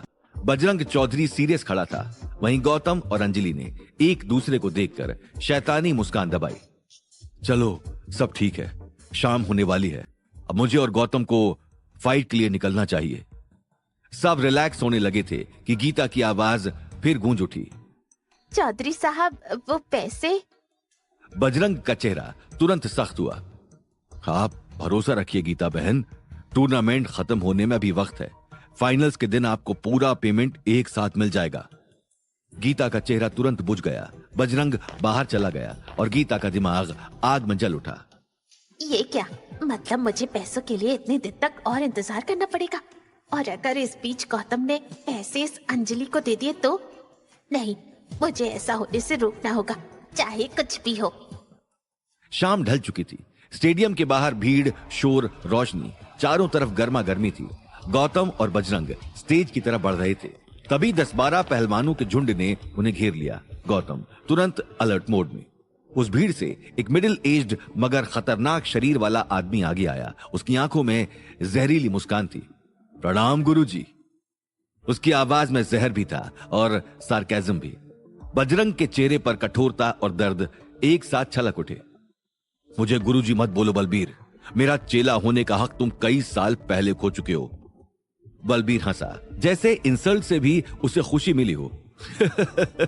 आप कुछ भी कह लो गुरुजी, मेरे लिए तो आप हमेशा गुरु ही रहोगे। उसकी नजर अब गौतम पर गई, घमंड और जहर के साथ। और ये आपका नया मुर्गा, कहीं सुरेंद्र की जान बचाकर इसे बलि चढ़ाने तो नहीं लाए? बजरंग की नसें तन गई, पर वो चुप रहा। गौतम सुरेंद्र नाम सुनकर उलझ गया। उसे पुरानी दुश्मनी की गंध आने लगी थी। तभी एक नौजवान ताकतवर शरीर वाला लड़का आगे आया। बापू, तुम फिक्र मत करो, इस लौंडे को मक्खी की तरह मसलना मेरे बाएं हाथ का खेल है। बलबीर ने अपने बेटे गिरजा के कंधे पर गर्व से हाथ रखा और बजरंग की ओर देखते हुए बोला, भाग्य आपका साथ दे गुरुजी। और वो पूरी टोली वहां से निकल गई। बलबीर और उसके पहलवान जैसे ही वहां से हटे, माहौल में एक भारी खामोशी उतर आई। बजरंग ने गहरी सांस ली और गौतम के कंधे पर हाथ रखकर बोला, गौतम, इस बलबीर से हमेशा दूर रहना। आज उसी की वजह से मैंने अपना बेटा खोया है। गौतम चौंक गया। उसने पहली बार बजरंग के चेहरे पर एक पिता का गहरा घाव देखा। क्या मतलब चौधरी साहब, किस बेटे की बात कर रहे हैं आप? बजरंग की आवाज भारी हुई और आंखें पुरानी यादों से भीग गईं। सुरेंद्र से पहले मेरा एक और बेटा था, गजेंद्र। वो शेर था, मेरा अखाड़े का भविष्य। एक मुकाबले में भाटी अखाड़े का ये बलबीर हारा हुआ था, पर उसने हार मानने के बजाय धोखे से गजेंद्र पर वार किया। गजेंद्र की सांसें टूट गई और मेरी दुनिया भी बिखर गई। बजरंग का गला भर आया। वो दीवार की तरफ देखते हुए बोलता रहा, जैसे अतीत सामने खड़ा हो। मैंने देखा मेरा बेटा मेरे हाथों में दम तोड़ रहा था और बलबीर हंस रहा था, मुझे गुरुजी कहकर मेरा मजाक उड़ा रहा था, क्योंकि कभी वो मेरा ही चेला हुआ करता था। गौतम के दिल में दर्द उतर गया। तभी मैंने सुरेंद्र को तैयार किया। उससे कहा, अपने भाई की मौत का बदला अपना दम दिखाकर लेना। बजरंग की आंखों से आंसू झर पड़े। अब सुरेंद्र की जगह तुम इस अखाड़े में उतरे हो। मुझे तुम पर भरोसा है बेटा। मेरे अखाड़े की और मेरे मरे हुए बेटे की लाज रखना। इन भाटियों पर भरोसा मत करना, ये धोखे से मारते हैं। गौतम के सीने में एक नए संकल्प ने आग पकड़ ली। उसने बजरंग के हाथों को मजबूती से थाम लिया। चौधरी साहब, मैं आपसे वादा करता हूं, आपका सिर कभी झुकने नहीं दूंगा। बजरंग की आंखों में एक गर्व की चमक आई। उसके चेहरे पर दर्द अभी भी था, लेकिन अब उसका भरोसा फिर से जाग उठा था। क्या गौतम वो मुकाबला जीत पाएगा? क्या गौतम बजरंग चौधरी से किया अपना वादा निभा पाएगा? उस मैच में क्या होने वाला था? मैच शुरू होने वाला था। स्टेडियम में शोर था। बस 2 दिन में गौतम देश की सनसनी बन चुका था। इधर विला में भी सब टीवी के सामने बैठे थे। अवनी का दिल तेज धड़क रहा था। अंजलि की आंखें स्क्रीन पर गड़ी थीं और गीता, उसे बस पैसों की चिंता थी। तभी स्टेडियम में घंटी बजी और फाइट शुरू हो गई। गिरजा घमंड में एक के बाद एक देसी दाव लगाने लगा, लेकिन गौतम हर वार को हवा की तरह डॉज कर रहा था। क्राउड हैरान था और विला के अंदर भी सब शॉक थे, क्योंकि किसी को समझ में नहीं आ रहा था कि आखिर गौतम को देसी दाव की ऐसी नॉलेज कैसे थी। तभी अचानक गौतम ने हल्का सा पुश किया और गिरजा कुछ कदम दूर रिंग में जा गिरा। क्राउड में शोर मचा और विला में अवनी की आंखों में चमक आ गई, लेकिन गिरजा अपने असली दाव पर उतर आया। उसने कमर से छोटी सी गोली निकाली, दांतों से तोड़ी और उसका पाउडर हथेली पर ले लिया। फिर अगले ही पल उसने वो पाउडर गौतम की आंखों में फेंका। गौतम की आंखों में जलन हुई और उसे सब धुंधला नजर आने लगा। वहीं गिरजा ने मौका पकड़ा और गौतम के फेस पर एक पंच जड़ दिया। गौतम एक कदम पीछे जा गिरा। स्टेडियम में सनसनी फैल गई। जहां कुछ लोग गिरजा की तरफ से शोर मचा रहे थे, वहीं कुछ लोग इसे चीटिंग बोल रहे थे, लेकिन फिर भी फेडरेशन ने कोई एक्शन नहीं लिया और फाइट कंटिन्यू रखने को कहा। इधर विला में टीवी के सामने बैठी अवनी की जान अटक गई। गौतम, अवनी के आंसू फूट पड़े। वहीं अंजलि की आंखों में गुस्सा उतर आया। ये सरासर चीटिंग है। कोई इस फाइट को रोक क्यों नहीं रहा? रिंग में गौतम जमीन पर पड़ा था, लेकिन तभी उसकी मुट्ठियां कसने लगीं। लड़ाई अभी खत्म नहीं हुई थी, बल्कि ऐसा लड़ाई अब शुरू हुई थी। वहीं बजरंग चौधरी का दिल जोरों से धड़क रहा था, क्योंकि वो पहले से जानता था कि भाटी अखाड़े का हर दाव धोखे के बीच से फूटता था। स्टेडियम का शोर एकदम पागलपन की हद तक पहुंच चुका था। स्पॉटलाइट्स गौतम पर थीं, पर उसकी नजर धुंधली, जलती हुई आंखें शायद उसे दुनिया के लिए थोड़ा कमजोर बना बैठी थीं। उधर गिरजा अपनी जीत पहले ही तय मान चुका था। वो जंगली बैल की तरह गौतम पर टूट पड़ा और एक के बाद एक ताबड़तोड़ वार करने लगा। चल उठ और लड़ मुझसे। क्या हुआ, हिम्मत टूट गई? गौतम ने आंखें खोलने की कोशिश की, पर वो कुछ भी साफ नहीं देख पा रहा था। हर पंच उसके जबड़े, पेट और छाती पर धस रहा था। वहीं ऑडियंस में बैठे बलबीर और उसके अखाड़े के पहलवानों के चेहरे पर झूठी ईगो की चमक थी और वो सब गिरजा की जय जयकार कर रहे थे। गिरजा, गिरजा! गौतम लड़खड़ा रहा था, बचने की कोशिश कर रहा था, पर ये कोई नहीं जानता था कि वो सिर्फ एक नाटक था, क्योंकि गौतम गिरजा और बलबीर की ईगो खत्म करने से पहले उसे और बढ़ाना चाहता था, जिससे जब उनका कॉन्फिडेंस पूरी तरह से टूटे तो उन्हें और बड़ा झटका लगे। उधर विला में अवनी टीवी के बिल्कुल पास खड़ी थी, हाथ कांपते हुए। आंखें आंसुओं से भरी। गौतम उठो प्लीज, कोई इसे रोक क्यों नहीं रहा? अंजलि भी चुप नहीं रह सकी। उसकी आंखें सिकुड़ गईं और सांस भारी हो गई। वो धीरे से बड़बड़ाई, गौतम उठो और बता दो इससे कि असली फाइटर कौन है। गीता भी टीवी के सामने थी, लेकिन उसकी चिंता गौतम के लिए नहीं बल्कि अपने पैसों के लिए थी। वो अपने मन में बड़बड़ाई, अगर ये निकम्मा हार गया तो सब मेरे हाथ से चला जाएगा। उठना बेवकूफ। रिंग में गिरजा का कहर जारी था। वो भीड़ की तरफ मुड़ा और हाथ उठाकर चीखा, अब देखो कैसे हम भाटी पहलवान हार को हार से नहीं, दुश्मन की मौत से जीत मानते हैं। भीड़ भी चीखने लगी। चंद लोग शौक में थे और बाकी तमाशा देख रहे थे। तभी बलबीर अपने बेटे की जीत पक्की करने का मौका देखकर पागल जानवर की तरह रिंग में कूद पड़ा। रेफरी ने उसे पीछे किया, नो नो बैक ऑफ। पर बलबीर सीधे गिरजा का सिर अपने हाथों में भरते हुए बोला, शाबाश मेरे बेटे, अब इसका खेल खत्म कर दो। फिर बलबीर ऑडियंस में बैठे बजरंग चौधरी को देखकर घमंड में चिल्लाया, गुरुजी, अब तुम्हारे शागिर्द का टिकट कटने वाला है और अब ये भी तुम्हारे बड़े बेटे के पास चला जाएगा। बजरंग चौधरी ने घबराते हुए अपनी आंखें बंद की और गौतम के लिए दुआ मांगनी शुरू कर दी। रेफरी ने स्ट्रिक्टली बलबीर को रिंग से नीचे उतार दिया। तभी गिरजा गुस्से से गुर्राते हुए सीधा जमीन पर पड़े गौतम के ऊपर जा कूदा और उसके सीने पर चढ़कर बैठ गया। रेफरी ने सिचुएशन देखकर डेस्परेशन में काउंटिंग शुरू कर दी। 1 2 3। सबके सामने गौतम हिलने की कोशिश कर रहा था पर उसका शरीर जवाब दे रहा था। ऑडियंस ये देखकर सदमे में डूब गई। वहीं विला में अवनी के पैरों के नीचे से जैसे जमीन निकल गई। वो जोर से रोते हुए बोली, नहीं गौतम, गौतम उठो। अंजलि मन ही मन चीखी, आखिर ये कैसे पॉसिबल है गौतम, तुम कुछ कर क्यों नहीं रहे? इधर स्टेडियम में गिरजा गौतम पर चढ़े हुए उसका सीना और दबाए जा रहा था। गिनती पूरी है और तेरा गेम ओवर। बजरंग चौधरी के हाथ पैर कांप रहे थे। वो बस अपने मन में एक ही बात दोहराए जा रहा था, उठ बेटा, मेरे गजेंद्र की लाज तेरे कंधों पर है। पूरा स्टेडियम सांस रोक चुका था। बलबीर की मुस्कान और चौड़ी हो गई। एक तरफ मौत, दूसरी तरफ वादा, एक पिता का भरोसा, एक भाई का बदला और एक पत्नी का प्यार, सब गौतम की मुट्ठियों में सिमट गया था। रेफरी की आवाज हवा में तैर रही थी और उसकी काउंटिंग पूरी होने ही वाली थी, लेकिन इससे पहले कि वो 9 के बाद 10 बोलता, अचानक गौतम जमीन से उछला और गिरजा जो उस पर चढ़ा था झटके के साथ हवा में उछलकर रिंग के दूसरे कोने में जा गिरा। पूरा स्टेडियम झंझना उठा और ऑडियंस एक सुर में गौतम का नाम दहाड़ने लगी। गौतम खड़ा तो हो गया था पर उसकी आंखों के सामने अब भी सब धुंधला था, सिर्फ लाइट स्पॉट्स और मोशन ब्लर। गौतम अगर चाहता तो अपनी सुपर पावर्स के इस्तेमाल से सब साफ देख सकता था, पर उसने उस टूर्नामेंट में अपनी सुपर पावर्स इस्तेमाल ना करने की कसम खाई थी। गिरजा कहां था, कौन से डायरेक्शन में था, ये गौतम को अभी भी साफ दिखाई नहीं दे रहा था। विला में टीवी के सामने अवनी ने चैन की गहरी सांस ली और आंसू अब खुशी में बदल गए। थैंक गॉड, गौतम ठीक है। अंजलि की आंखों में चमक उभर आई। बस यही फायर चाहिए थी गौतम। गीता भी टेंस रिलीफ मोड में आ गई थी। उसकी सोच बस एक जगह अटकी थी कि अब पैसे सेफ थे।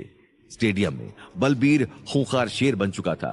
वो रेलिंग पकड़कर गिरजा, गिरजा मार दे से, खत्म कर दे। गिरजा खून में डूबा गुस्से का ज्वालामुखी बनकर गौतम की ओर दौड़ा। गौतम की नजर धुंधली थी पर उसकी हियरिंग पावर तेज तलवार जैसी थी। हवा में कदमों की आहट, सांस का दबाव, पसीने की बूंदों की वाइब्रेशन, वो सब सुन रहा था। जैसे ही गिरजा का पंच उसकी ओर आने वाला था, गौतम ने हवा में ही उसका हाथ पकड़ लिया।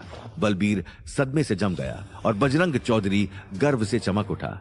अगले ही सेकंड गौतम ने गिरजा की कलाई मोड़ दी और गिरजा का भारी शरीर घूमकर मैट से जा टकराया। ये देखकर भीड़ पागल हो गई। अब ये लड़ाई सिर्फ 2 फाइटर्स की नहीं बल्कि चीटिंग वर्सेस जस्टिस की थी। गिरजा फिर उठने की कोशिश करने लगा पर गौतम उसके हर कदम की आवाज सुनकर पहले ही हमला कर देता। लेफ्ट से जंप, फ्रंट पंच, गौतम ने साइड स्टेप किया और गिरजा की रिब्स में एक जबरदस्त कोहनी मारी। फिर दूसरा वार, फिर तीसरा और गिरजा का पूरा शरीर कांपने लगा। हवा में डर भी था, एड्रेलिन भी और गौतम के लिए ऑडियंस में रिस्पेक्ट भी। गिरजा लगभग अपने होश खो चुका था। वो घुटनों के बल चल रहा था। उसका चेहरा टूटा हुआ सा था लेकिन हिम्मत उससे भी ज्यादा टूट चुकी थी। तभी गौतम उसके ऊपर चढ़ा और उसने अपनी फिस्ट हवा में उठाई। सब समझ गए थे कि अगले पंच में सिर्फ नॉकआउट नहीं होने वाला था, बल्कि गिरजा की मौत भी उस पंच के साथ तय थी। ऑडियंस की सांसें थम गईं, बलबीर ठिठक गया और बजरंग की नजरें कील की तरह गौतम पर टिक गई। ये एक बार गिरजा की जान ले सकता था और गौतम वो कर भी देता, क्योंकि गिरजा ने इंसानियत की हद लांघ दी थी।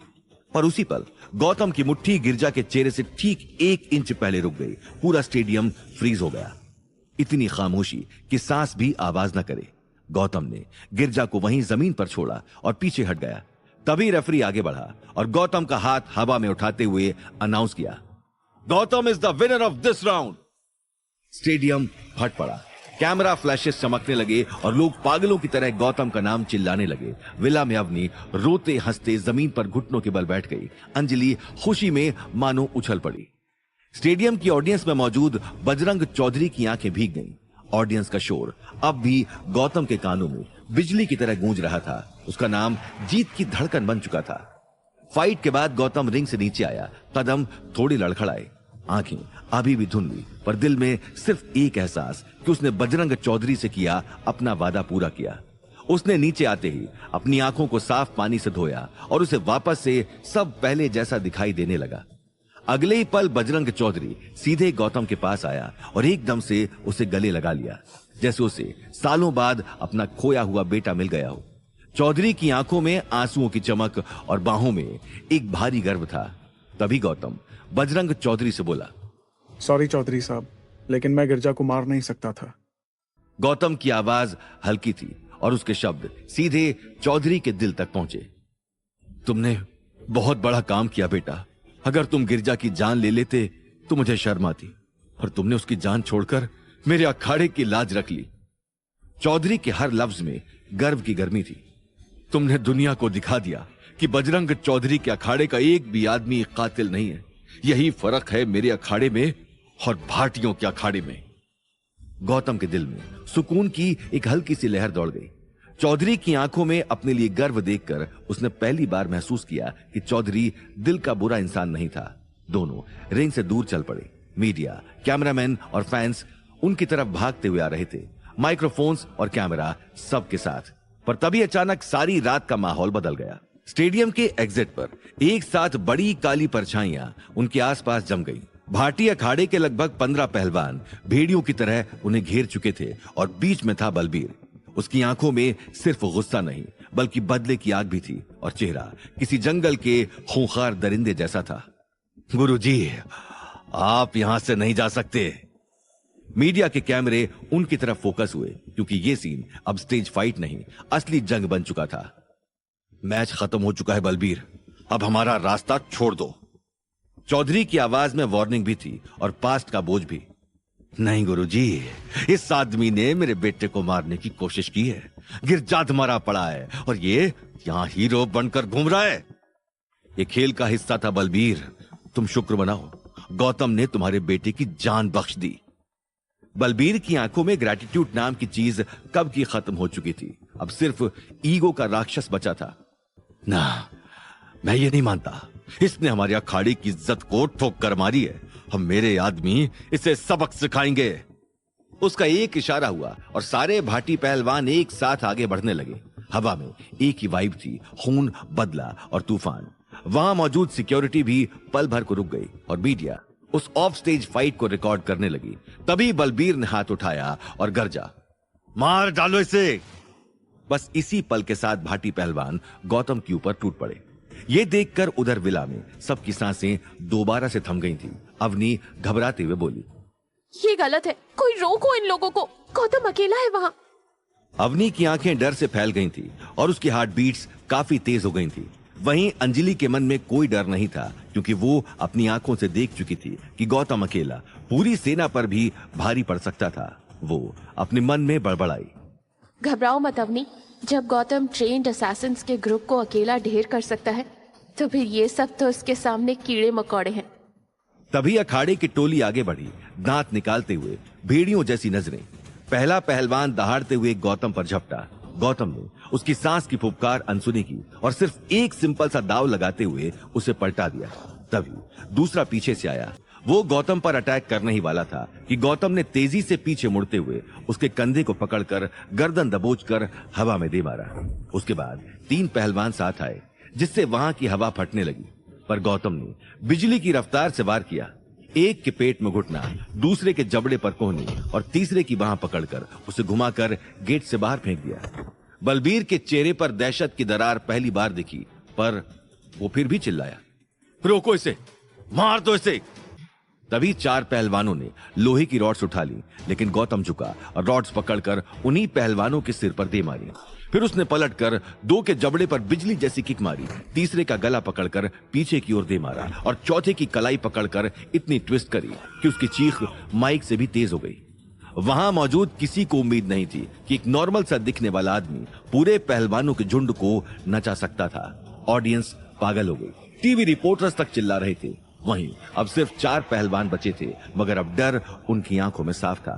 फिर भी वो सब बलबीर का ऑर्डर निभा रहे थे। वो चारों फिर झपटे, लेकिन गौतम के आगे टिक ना सके। हवा में सिर्फ एक सांस बची थी बलबीर की। वो पीछे हट गया और उसके कदम कांप उठे, मगर उसकी ईगो अब भी जिंदा थी। वो दहाड़ते हुए गौतम से बोला, रुक जा, मैं दिखाता हूं असली ताकत। वो एक आयरन चेयर उठाकर गौतम पर टूट पड़ा, लेकिन गौतम ने उस चेयर को पकड़ा और ऐसे खींचा कि बलबीर उसके साथ ही जमीन पर चित हो गया। गौतम आगे बढ़ा, उसके कदम दहाड़ बनकर गूंज रहे थे। वहीं बलबीर पीछे रेंगता हुआ डर से कांपने लगा। गौतम ने उसका गला पकड़कर हवा में उठा लिया और गुस्से से बोला, अगर आज के बाद तुम या तुम्हारा कोई भी आदमी मेरे या चौधरी साहब के सामने भी आया ना, तो तुम्हारे अखाड़े का नाम इतिहास से मिटा दूंगा। बलबीर की आंखें डर से फट गईं और उसके पैर कांपते हुए डगमगाए। तभी गौतम ने उसे जोर से जमीन पर पटक दिया और चौधरी की ओर मुड़कर सिर झुकाया। चौधरी की आंखों में गर्व और शांति की लहर साफ नजर आ रही थी। उसके बाद वो दोनों साथ बाहर निकलने लगे। जमीन पर पड़ा हुआ बलबीर दांत भींचकर उन्हें जाते हुए देख रहा था। वो गुस्से से धीमी आवाज में बड़बड़ाया, ये दुश्मनी है, तुझे बहुत महंगी पड़ेगी गौतम। क्या बलबीर से दुश्मनी आने वाले टाइम में गौतम की लाइफ पर हावी होगी? क्या गौतम का इस तरह जीतना वांगली के लिए फायदेमंद होगा? आगे कंपटीशन में क्या होने वाला था? रात के लगभग 11 बज चुके थे। विला की हवाओं में आज अलग सी धड़कन थी। बाहर के दरवाजे से अंदर आते हुए गौतम के कदम जैसे जीत की गूंज लेकर चल रहे थे, पर उसी जीत के पीछे छुपा हुआ था एक तूफान जो किसी को दिखा नहीं। थके हुए पैरों के साथ गौतम जैसे ही गेस्ट रूम में एंटर हुआ, अंदर बैठे सभी चेहरों की मुस्कानों ने उसका वेलकम किया। उन चेहरों पर राहत, आंखों में गर्व और होठों पर स्माइल साफ नजर आ रही थी। तभी अंजलि सबसे पहले बोली, कंग्रेचुलेशंस गौतम सर। अंजलि की आंखों में गौतम एक अलग ही खुशी देख रहा था, जैसे गौतम ने उसके अंदर की उम्मीद को और पक्का कर दिया था कि बहुत जल्द वो अंजलि की बहन को ढूंढकर उसके पास ले आएगा। बहुत बढ़िया गौतम, तुमने तो आज स्टेडियम में कमाल कर दिया। गीता के वर्ड्स में एक्साइटमेंट था, पर उसके दिल में लालच की राहत छुपी थी। तभी अनिल अपनी आंखों में जेन्युइन खुशी और निस्वार्थ इंटेंशन लिए बोला, गौतम बेटा, प्राउड ऑफ यू, तुम असली शेर हो, असली।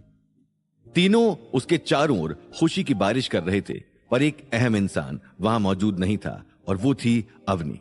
गौतम ने इधर उधर नजर दौड़ाई। वो चेहरा जिसे सबसे पहले उसकी जीत पर मुस्कुराना चाहिए था, वो एहसास जो उसकी हर सांस की वजह था, लेकिन उसे अवनी कहीं नजर नहीं आई।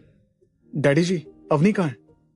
अनिल ने थोड़ा हिचकिचाते हुए जवाब दिया, बेटा अवनी अपने रूम में है, थोड़ी घबरा गई थी शायद। ये सुनते ही गौतम की सांस अटक सी गई। वो तुरंत अपने रूम की ओर बढ़ा। उसकी धड़कन तेज थी और कदम भारी, क्योंकि वो जानता था अवनी सिर्फ अपसेट नहीं थी, बल्कि डर चुकी थी, और वो भी बहुत ज्यादा। रूम का दरवाजा हल्का सा खुला हुआ था। अंदर अंधेरे में सिर्फ एक लैंप जल रहा था और बेड पर अवनी बैठी थी, आंखें आंसुओं से भरी, सांसें टूटी हुई और उंगलियां बेडशीट को जोर से पकड़े हुए, जैसे दुनिया कहीं हाथ से फिसल न जाए। डोर पूरा खुला। अवनी की नजर उठी और सामने खड़े गौतम का चेहरा उसकी आंखों में चमका। गौतम। उसके आंसू और तेजी से बरसने लगे। वो बेड से उठकर सीधा गौतम की ओर दौड़ी। गौतम ने बाहों में कसकर उसे थामा। वो सिहर रही थी, कांप रही थी। अवनी, मैं ठीक हूँ, कुछ नहीं हुआ मुझे। मगर अवनी के आंसू नहीं रुके।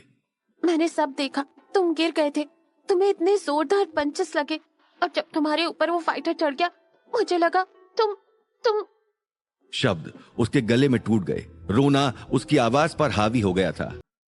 अवनी देखो मुझे, मैं यहाँ हूँ तुम्हारे पास। अवनी ने उसके चेहरे को दोनों हाथों में पकड़ा।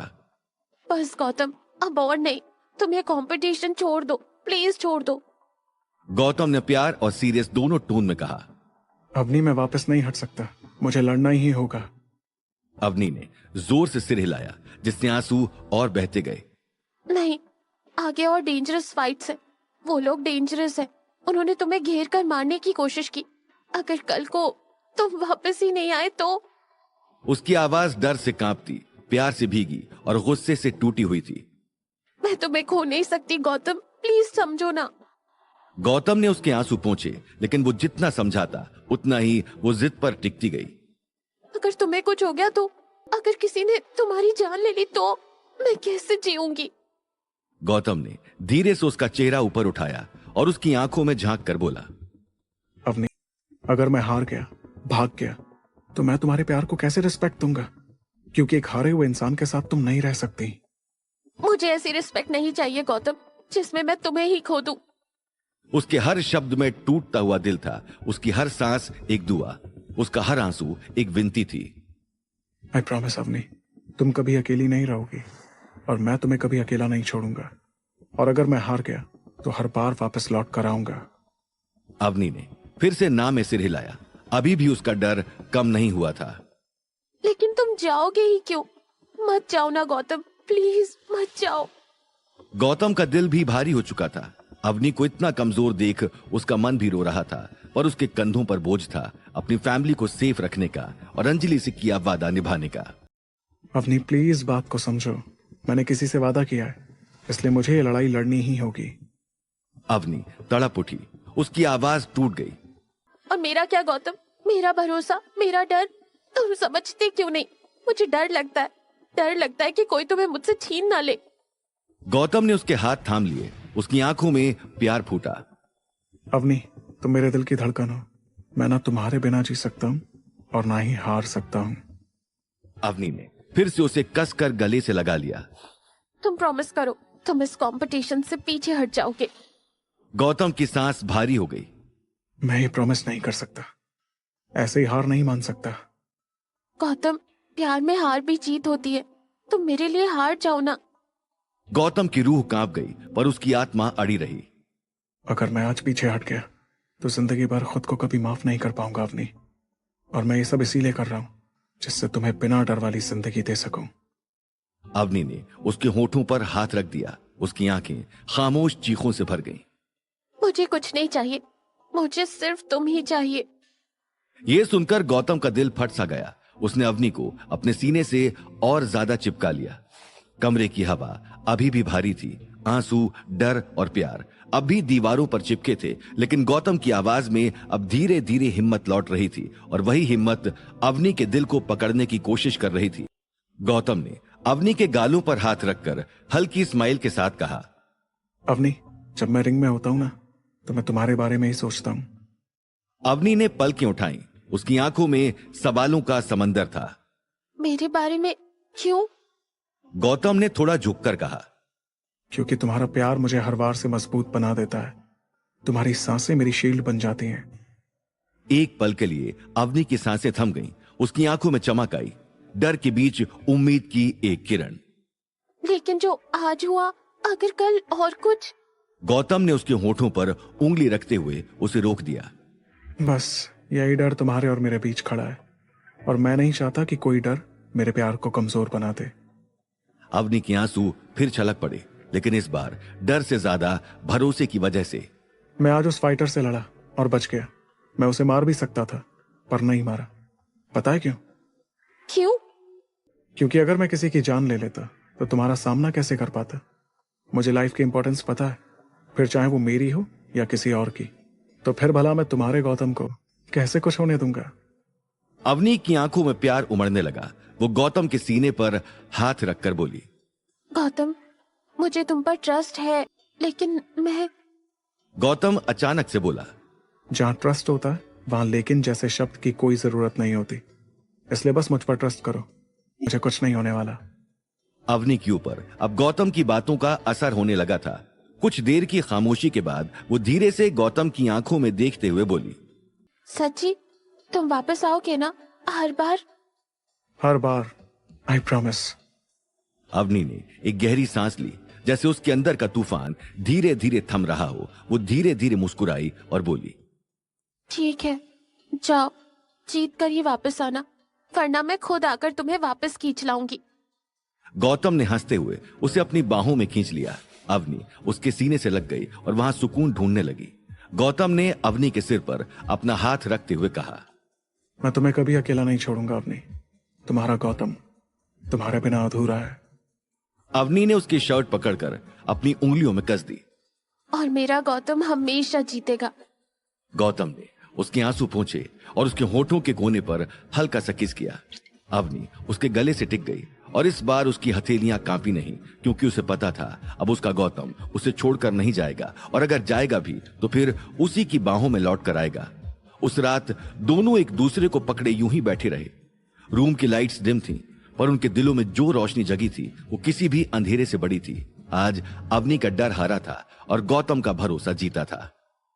अवनी का सिर गौतम के सीने पर टिका था। उसकी उंगलियां अब भी उसकी शर्ट को ऐसे पकड़ी थीं जैसे किसी सपने को टूटने से बचा रही हो। उसी पल गौतम का फोन अचानक वाइब्रेट हुआ। उस शांति में वो वाइब्रेशन भी किसी हथौड़े जैसी चुभी। गौतम ने स्क्रीन पर नजर डाली तो उसे अवंतिका का कॉल आ रहा था। उसने एक गहरी सांस ली। तभी अवनी हल्का सा अलग होकर उसे देखने लगी। कौन है गौतम? अवंतिका बुआ का कॉल है, मैं बस 1 मिनट में आता हूँ।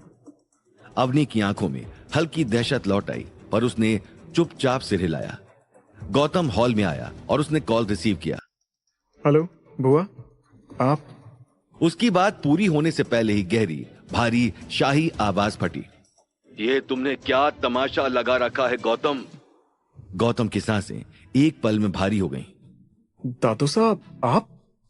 हाँ, मैं एक राज परिवार का वारिस होकर तुम सड़कों पर की जाने वाली लड़ाइयों में भाग लेते फिर रहे हो। तुम्हें जरा भी शर्म नहीं आती? गौतम ने सिर झुका लिया। हर शब्द उसके सीने पर चोट जैसा लगा।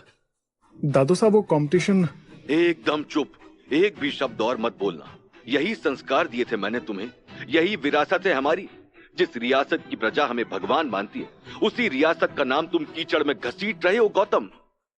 गौतम जानता था कि दादू साहब को समझाना आसान नहीं था। मैं रियासत का नाम खराब करने के लिए नहीं लड़ रहा दादू साहब, इसके पीछे एक खास मकसद है। मकसद? राज घरानों के वारिस कोई खास मकसद लेकर गली मोहल्लों में कुश्ती नहीं लड़ते। उनका असली मकसद होता है रियासत की सुरक्षा, प्रजा की भलाई। उनकी आवाज तलवार जैसी तेज थी, मगर उस तलवार में छुपी चिंता गौतम समझ चुका था। मैं नहीं भूल सकता कि मैं कौन हूं, लेकिन मैं ये भी नहीं भूल सकता कि मुझे क्या करना है। दादू साहब एक पल रुके, जैसे बात दिल में लगी हो, मगर ईगो ने मानने नहीं दिया। मुझे जो कहना था मैंने कह दिया गौतम, और अब एक खास बात और याद दिला दूं। वो समय अब खत्म होने को है। जो वादा तुमने मुझसे किया था वो याद भी है तुम्हें? मुझे याद है दादू साहब, और मैं वही कर रहा हूं जो हम सबके लिए सही हो। तो ये तमाशा बंद करो, कल ही वापस आने की तैयारी करो।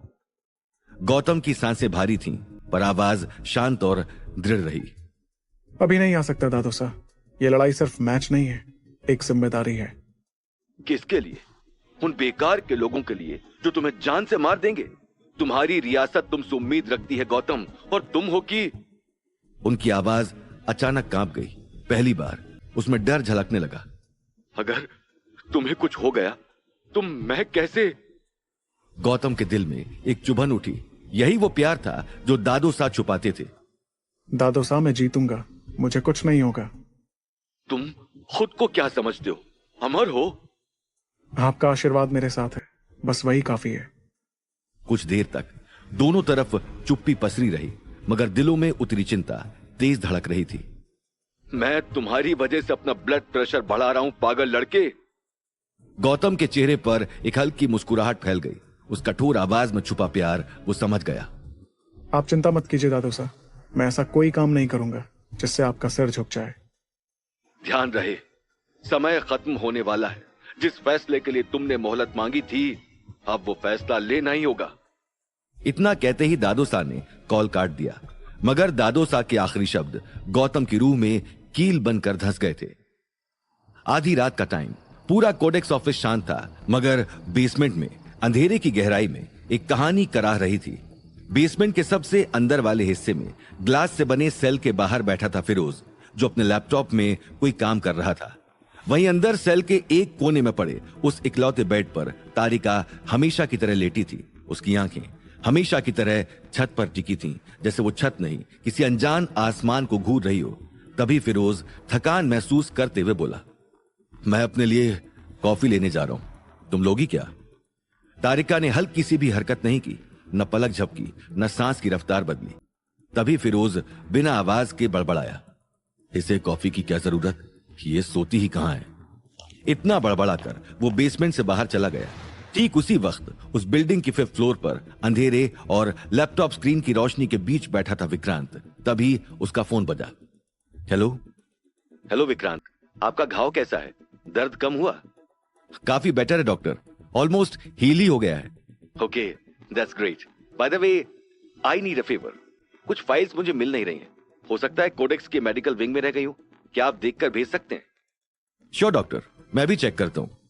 कॉल खत्म होते ही विक्रांत लैपटॉप के सामने से उठा और बेसमेंट की तरफ बढ़ गया। लिफ्ट में एंटर करते हुए उसके दिमाग में फाइल्स का पजल घूम रहा था। मेडिकल विंग में उसने काफी देर तक ढूंढा। फाइनली फाइल्स मिल गई।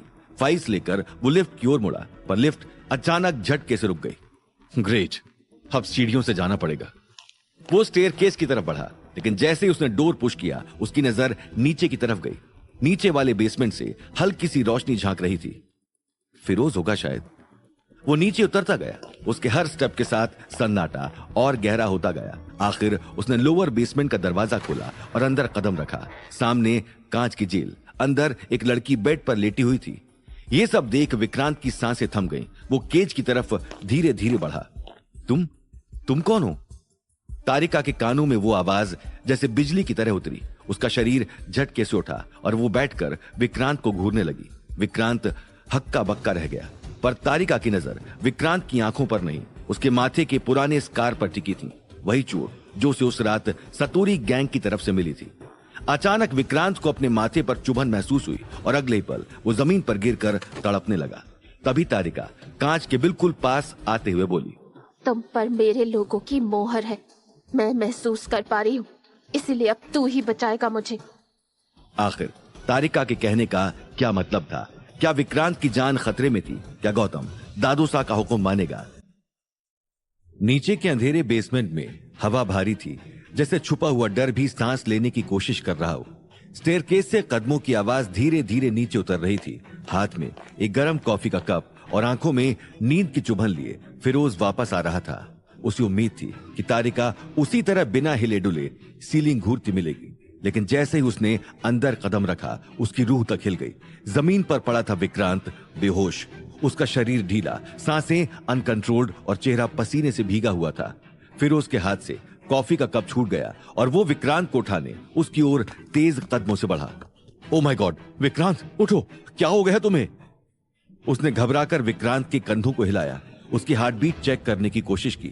विक्रांत की गर्दन ढीली थी और दिमाग सुन्न। तभी उसकी नजर कांच की दीवार के उस पार गई, जहां तारिका अपने बेड पर फिर से बिल्कुल शांत लेटी हुई थी, जैसे सब कुछ वैसा ही हो जो उसने देखा ही नहीं। तुमने इसके साथ क्या किया? बोलो, क्या किया तुमने? फिरोज की आवाज कांप रही थी, डर और गुस्से से मिली हुई। मैंने कुछ नहीं किया। तारिका की आवाज अजीब तौर पर शांत थी, जैसे उसे किसी बात का अफसोस नहीं था और कोई डर भी नहीं। इसने बस मुझे देखा और बेहोश हो गया। फिरोज का दिल जोर से धड़का। उसे तारिका के हर शब्द में छुपा हुआ कोई रहस्य, कोई जहर महसूस हुआ, पर इस वक्त वो सिर्फ विक्रांत को संभालना चाहता था। उसने टेबल से पानी की छोटी बोतल उठाई और विक्रांत के चेहरे पर पानी छिड़का, फिर उसके गालों को धीरे धीरे थपथपाया। विक्रांत उठो, प्लीज कुछ बोलो। विक्रांत की उंगलियां हल्की सी हिली, आंखों की पुतलियां कांपी और अचानक उसने तेज सांस खींची, जैसे किसी गहरे पानी में डूबा इंसान ऊपर आ गया हो। विक्रांत होश में आ गया था, लेकिन अभी भी उसकी सांसें फूल रही थी। फिरोज ने तुरंत उसे सहारा देकर पास की चेयर पर बिठाया और उसके हाथ में पानी की बोतल पकड़ा दी। आराम से, धीमे से सांस लो, पानी पियो। विक्रांत ने कांपते हाथों से पानी पिया। उसका सीना अभी भी धड़कते डर से उछल रहा था और चेहरा तनाव में डूबा हुआ था। ये सब क्या हुआ और तुम यहां क्यों आए? विक्रांत अपने माथे को दबाते हुए सांसों को कंट्रोल करने की कोशिश करता रहा, फिर धीरे से बोला, मैं तुमसे मिलने आया था, पर पता नहीं अचानक मुझे अजीब सी सफोकेशन फील हुई और आंखों के सामने अंधेरा छा गया। उसके माथे पर अभी भी दर्द की लकीरें उभर रही थी और कंफ्यूजन उसकी आंखों में साफ दिख रहा था। फिरोज ने गहरी सांस ली। उसने मन ही मन सोचा, शायद विक्रांत थकान की वजह से फेंट हो गया होगा, लेकिन कहीं इसके पीछे तारिका का हाथ तो नहीं। वो तारिका पर शक कर ही रहा था, लेकिन तुरंत दिमाग ने जवाब दिया, गौतम साहब ने उसे यहां प्रोटेक्टेड शील्ड के अंदर रखा है, वो क्या ही कर लेगी। तभी विक्रांत ग्लास वॉल के दूसरी तरफ इशारा करते हुए बोला, वो लड़की कौन है? विक्रांत का सवाल सुनकर फिरोज के दिल को एक झटका सा लगा। उसका चेहरा एक पल को सफेद पड़ गया और माथे पर पसीना उभर आया। कौन? अरे कोई नहीं। वो बेचैनी में इधर उधर देखने लगा, जैसे सच कहीं हवा में लटक गया हो। वही फिरोज, ग्लास वॉल के अंदर वो लड़की। फिरोज ने घबराकर इशारे से उसे चुप कराया। शांत हो जाओ विक्रांत, गौतम साहब को मत बताना कि तुम यहां आए थे, समझे? बस मेरे साथ चलो, मैं सब बता दूंगा बाद में। उसके शब्दों में डर, अर्जेंसी और कोई भारी राज छुपा था। विक्रांत ने उठने की कोशिश की, पर उसके पैर अभी भी डगमगा रहे थे। फिरोज उसे पकड़कर स्टेयरकेस की ओर चल दिया। विक्रांत चल तो रहा था, पर उसका दिमाग अब भी पीछे वाले सेल की तरफ अटका हुआ था। वो एक सेकंड को रुककर पीछे पलटा और उसकी नजर तारिका की नजरों से जा मिली। उसी पल तारिका की आंखों में एक लाल चमक उभरी, जैसे किसी शैतानी शक्ति ने उसकी रूह को छुआ हो। और ठीक उसी पल वही लाल चमक विक्रांत की आंखों में भी एक पल के लिए झिलमिलाकर गायब हो गई। विक्रांत का दिल एक पल को जम सा गया, जैसे किसी अदृश्य धागे ने उसकी रूह को तारिका से बांध दिया हो। तारिका एक इविल स्माइल के साथ उसे घूरती रही। तभी फिरोज ने विक्रांत का हाथ पकड़कर उसे आगे की तरफ खींच लिया। विक्रांत फिरोज की ओर मुड़ा और फिर भारी कदमों के साथ वहां से बाहर चला गया। दरवाजा बंद हुआ, लॉक की आवाज गूंजी और अंधेरा फिर से हावी हो गया। तारिका की आंखों में फिर से चमक उठी। फिर वो धीमे धीमे पीछे हटकर बेड पर बैठ गई, जैसे कुछ हुआ ही नहीं। उसकी स्माइल अब और भी इविल थी, जैसे किसी खेल की पहली चाल बस अभी चली गई हो। अगली सुबह विला की हवा में हल्की धूप घुली थी। हर कमरे में एक ताजा अरोमा फैल रहा था और ये अरोमा किसी और का नहीं, अवनी के बनाए हुए ब्रेकफास्ट का था। पिछली रात का डर आज राहत की मुस्कान में बदल चुका था। डाइनिंग हॉल में अनिल न्यूज़पेपर खोलकर बैठा था। पास ही गीता अपनी व्हीलचेयर पर हमेशा की तरह परेशान सा चेहरा लिए बैठी थी और अंजलि उसके पीछे चुपचाप खड़ी थी। पर उसके दिमाग में बहुत कुछ चल रहा था जो सबसे छुपा था। तभी सीढ़ियों की रेलिंग पकड़े हुए गौतम नीचे उतरा। उसके कदमों में फिलहाल किसी लड़ाई का वजन नहीं था, बल्कि घर का सुकून था। उसी टाइम किचन का डोर खुला और अवनी बाहर आई, ट्रे में गौतम का पसंदीदा ब्रेकफास्ट लेकर। गरम पराठे, कॉफी और कुकीज की महक हवा में फैल गई थी। अरे अवनी, तुमने ब्रेकफास्ट बनाया? इतनी तकलीफ क्यों उठाई? गौतम की आवाज में हैरानी भी थी और छुपा हुआ प्यार भी। अवनी एक प्यार भरी स्माइल के साथ बोली, तुम्हारी कल वाली विक्ट्री के लिए आज मेरी तरफ से ट्रीट समझ लो इसे। गौतम ने उसकी आंखों में देखा, जहां उसे वो भरोसा दिखा जो कल तक कमजोर था, पर आज आखिरकार मजबूत हो रहा था। गौतम के दिल ने राहत की सांस ली, क्योंकि अवनी का डर अब धीरे धीरे कम हो रहा था। सब डाइनिंग टेबल पर बैठ गए, लेकिन अंजलि अभी भी खड़ी ही थी, जैसे उसे वहां सबके साथ बैठने का हक ही ना हो। तभी गौतम अंजलि से बोला, अरे अंजलि, बैठो ना, तुम भी हमारे साथ ब्रेकफास्ट करो। अवनी ने भी गौतम की बात का सपोर्ट करते हुए कहा, हाँ अंजलि, आज से तुम हमारे साथ ही ब्रेकफास्ट करोगी। अंजलि एक पल को चौंकी, लेकिन फिर मुस्कुराई। शायद पहली बार किसी ने उसे इतने प्यार के साथ बैठने को कहा था। वो धीरे से बैठ गई। अवनी ने सबसे पहले उसकी प्लेट में पराठे रखे। ये देखकर अंजलि की आंखें हल्की सी भर आईं, पर उसने अपनी आंखों की नमी छुपा ली। उसके दिल में अनजाना सा सुकून उभरा, क्योंकि आज पहली बार किसी ने उसे फैमिली जैसा फील कराया था। मगर उसी टाइम किसी और की सांसें बेचैन थी, और वो थी गीता। वो अपने मन में बड़बड़ाई, गौतम और अवनी इस लड़की को बहुत इंपॉर्टेंस दे रहे हैं। अगर कल को पैसा, ये विला सब अंजलि को मिल गया तो मुझे क्या मिलेगा? अवनी भी समझ नहीं पा रही कि क्या चल रहा है इन दोनों के बीच। अब मुझे कुछ करना पड़ेगा, अभी इसी वक्त। गीता ने अचानक से अपने पैरों को पकड़कर कराहना शुरू किया। मेरे पैर, मुझे बहुत दर्द हो रहा है और चक्कर भी आ रहे हैं। अंजलि, मुझे मेरे रूम में ले चलो और मेरा सिर दबा दो। सबकी नजर गीता पर टिक गई। वहां बैठे सबको समझ में आ रहा था कि गीता बहाने बना रही थी। गौतम के चेहरे पर इरिटेशन थी, अनिल हैरान था और अवनी थोड़ी एम्बैरेस्ड होकर बोली, मॉम, अंजलि को पहले ब्रेकफास्ट तो करने दीजिए। नहीं नहीं, मुझसे पेन बर्दाश्त ही नहीं हो रहा, अभी तुरंत ले चलो मुझे। अनिल ने न्यूज़पेपर नीचे रखा और उसके चेहरे पर गुस्सा साफ था। गीता, थोड़ी तो शर्म करो, लड़की को आराम से खाने दो।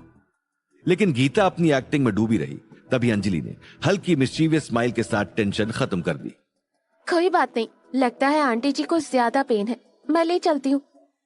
ये सुनते ही गीता एक पल के लिए खुश हुई, पर अगले ही पल अंजलि ने उसकी खुशी को पूरी तरह डर में बदल दिया। आंटी जी, मेरे पास आपके लिए एक और थेरेपी है, जिससे आपका सर दर्द हमेशा के लिए गायब हो जाएगा। ये सुनते ही गीता के माथे पर ठंडा पसीना आ गया। थेरेपी? ओह नो, ये कल वाली मिर्च और टिकल थेरेपी की तरह ही तो नहीं। ना ना, इस बार अगर इसने मुझे कुछ और कर दिया तो मेरी तो जान ही चली जाएगी।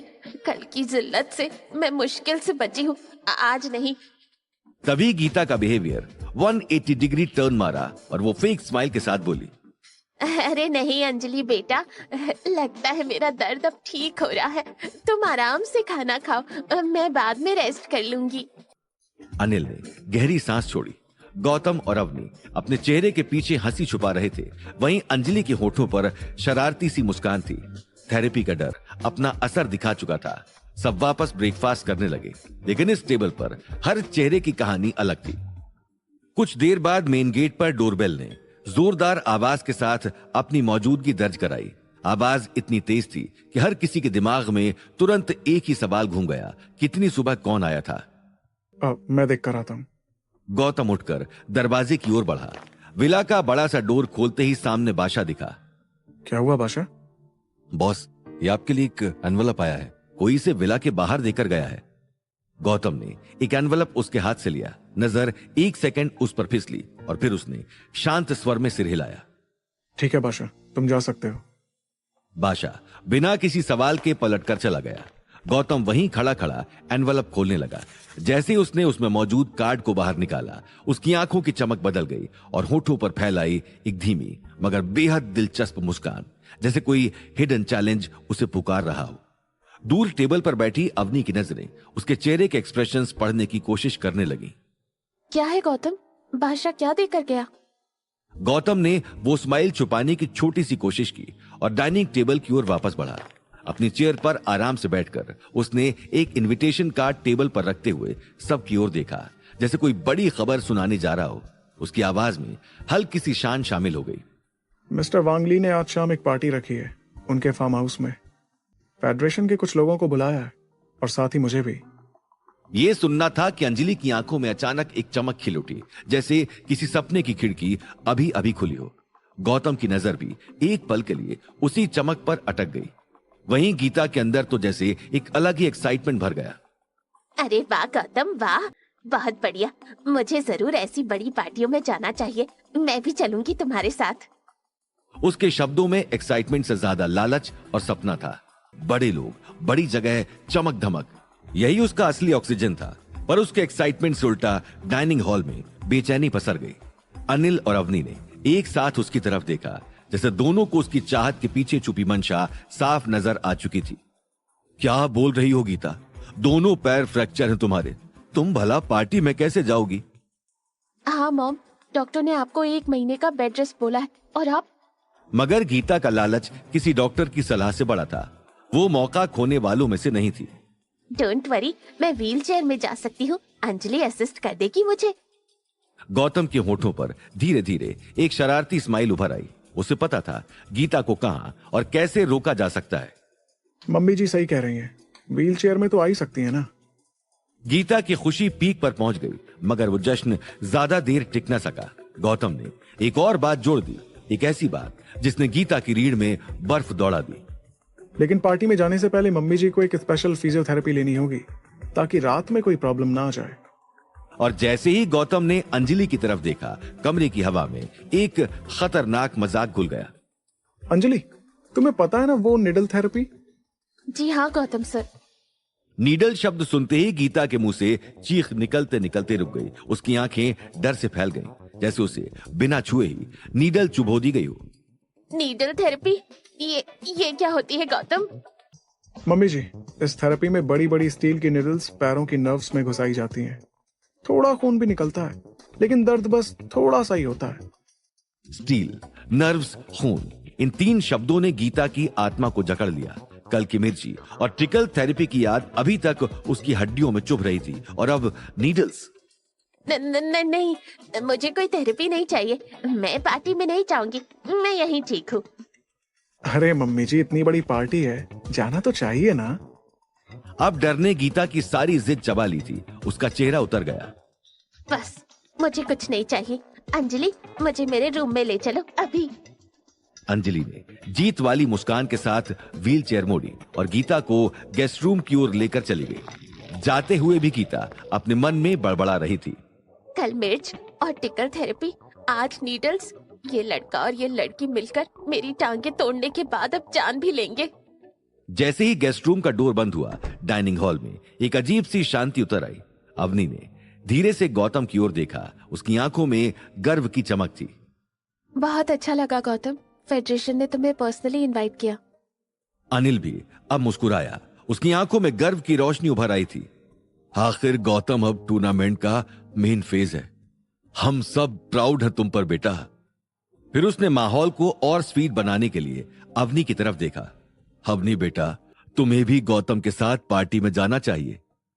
लेकिन यह सुनते ही गौतम के चेहरे का रंग बदल गया। उसकी आंखें एक पल के लिए झिझकी और आवाज में अजीब सी घबराहट उतर आई। नहीं, अवनी को नहीं आना चाहिए। इनविटेशन सिर्फ एक इंडिविजुअल के नाम पर है। अवनी की मुस्कान उसी पल जम गई। तभी अनिल भी हैरानी से गौतम से बोला, पर बेटा। गौतम बिना जवाब दिए चेयर पीछे खिसकाकर उठ खड़ा हुआ और तेज कदमों से वहां से चला गया। अवनी की नजरें बस उसी तरफ अटक गईं। उसका दिल अचानक भारी हो गया। वो चुप बैठी रही, लेकिन उसके अंदर एक आवाज गूंज रही थी। गौतम इतना अजीब क्यों बिहेव कर रहा है? क्या उसे पसंद नहीं कि मैं उसके साथ चलूं? ब्रेकफास्ट की मीठी महक अब फीकी पड़ने लगी थी। हंसी के बीच एक चुभन सी महसूस होने लगी थी, और उसी चुभन में अवनी के दिल में एक नया सवाल जन्म ले चुका था, जिसका जवाब अभी भी अंधेरे में कहीं छुपा था। आखिर गौतम अवनी को अपने साथ क्यों नहीं ले जाना चाहता था? आखिर वांगली ने गौतम को उस पार्टी में किस मकसद से बुलाया था? तारिका ने विक्रांत के साथ क्या किया था? शाम ढल चुकी थी। विला के हर रूम अब हल्की सी गोल्डन लाइट में नहाए हुए थे।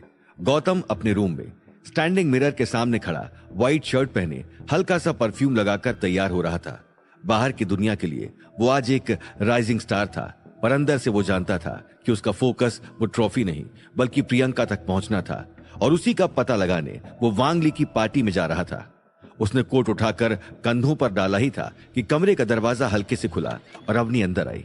बहुत शांत, बहुत चुप, जैसे उसके कदमों में भी कोई सवाल छुपा हो। वो दरवाजे पर ही 1 सेकंड को रुकी, फिर धीरे से अंदर आ गई। गौतम ने मिरर में ही उसकी झलक देखी, फिर मुड़कर सीधे उसकी ओर देखा।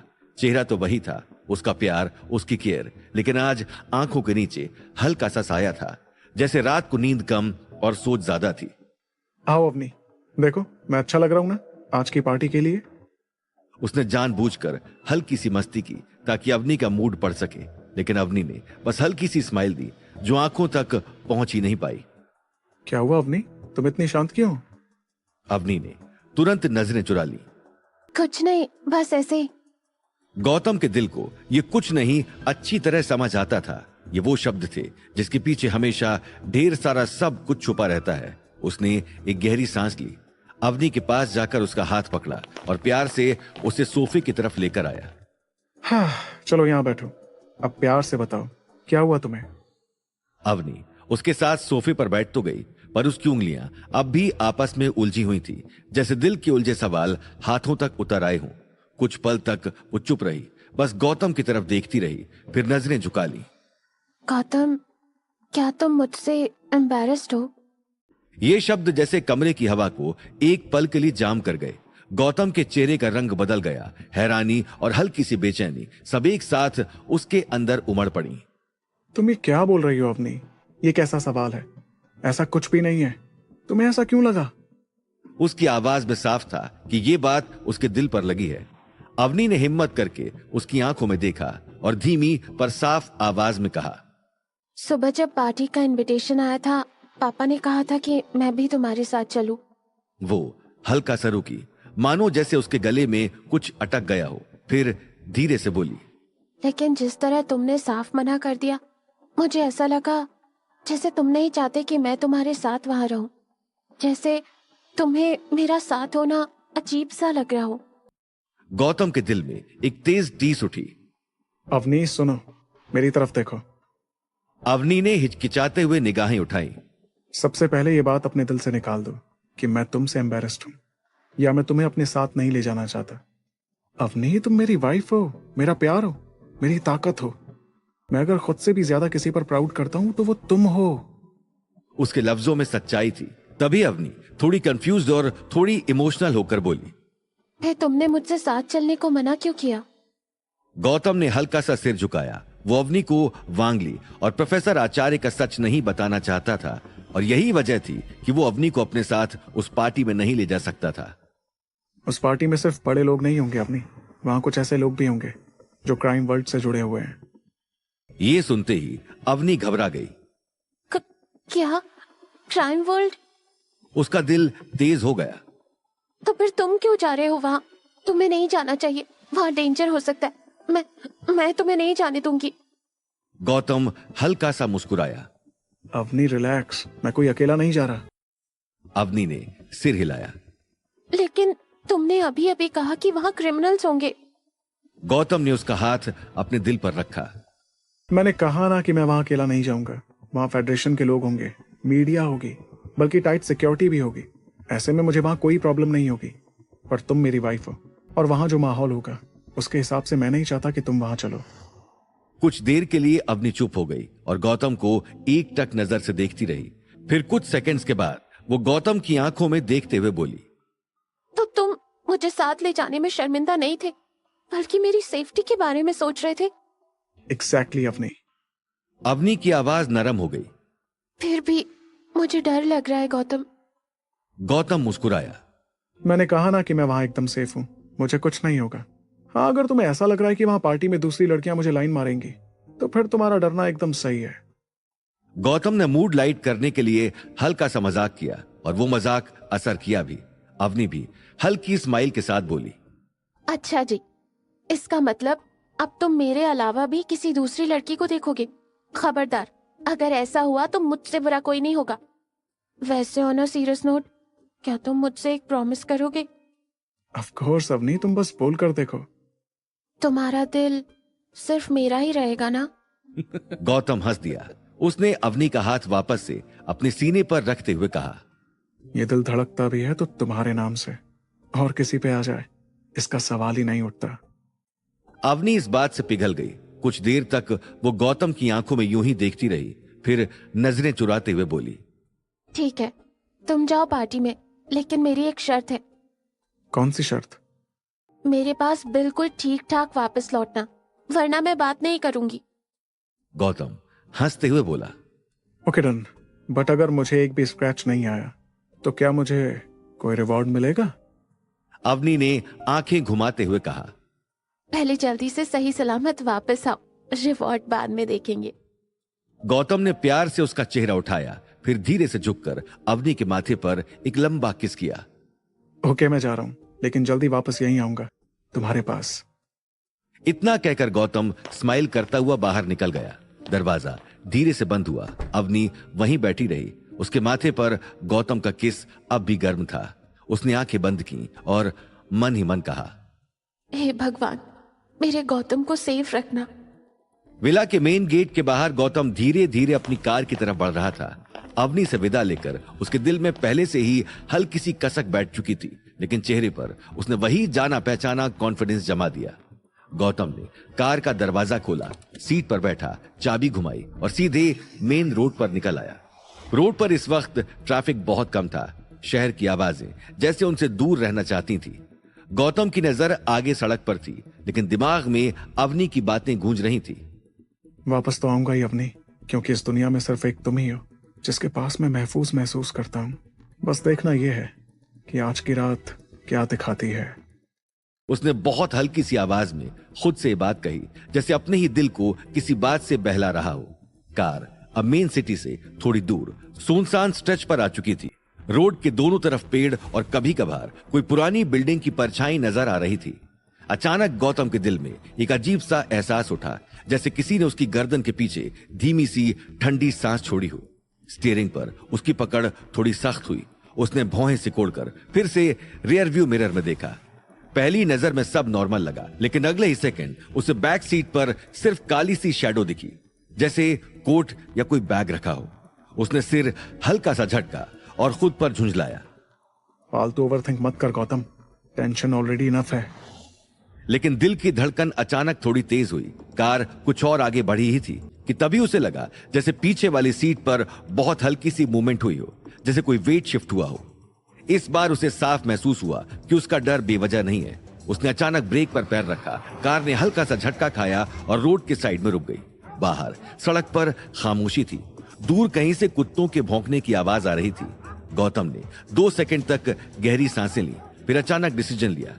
उसने स्टीयरिंग से हाथ हटाया, बॉडी थोड़ी घुमाई और एकदम झटके से पीछे की तरफ मुड़ा। जैसे ही वो पीछे पलटा, उसकी आंखें चौड़ी हो गईं। तुम?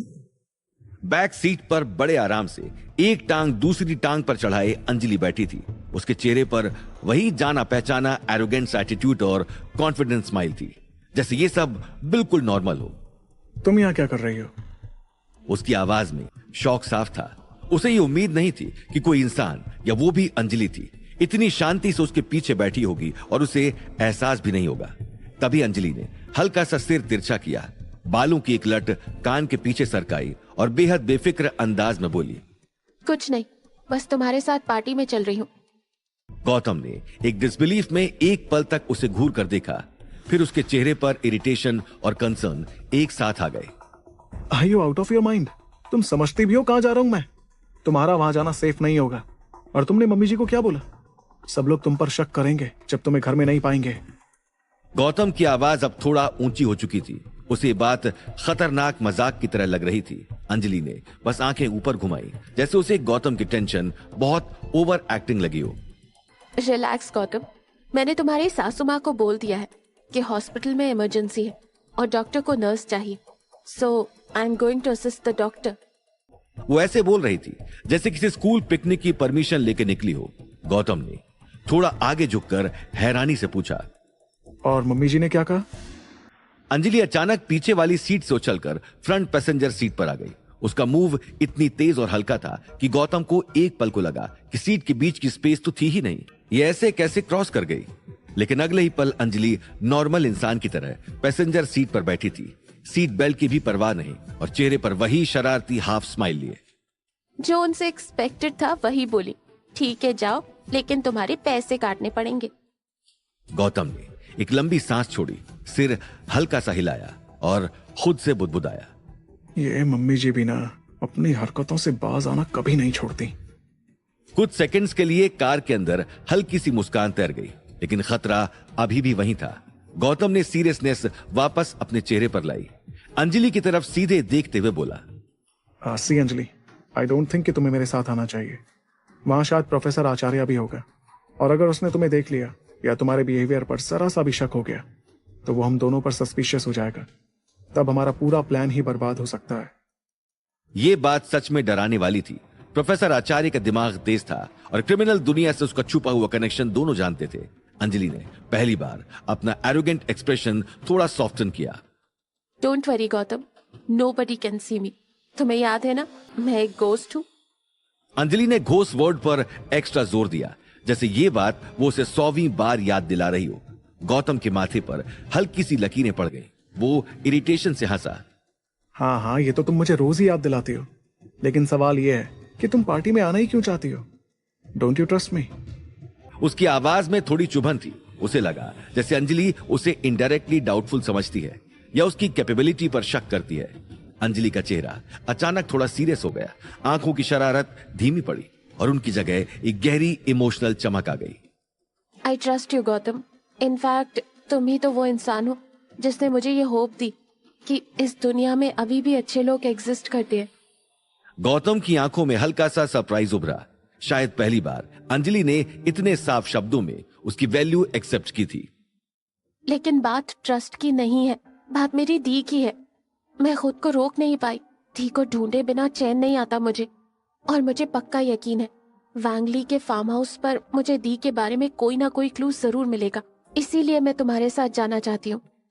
प्रियंका का जिक्र सुनते ही कार के अंदर की हवा बदल गई। गौतम ने अंजलि की आंखों में देखा। वहां सिर्फ जिद नहीं, प्रियंका के लिए बेहिसाब प्यार और तड़प भी थी।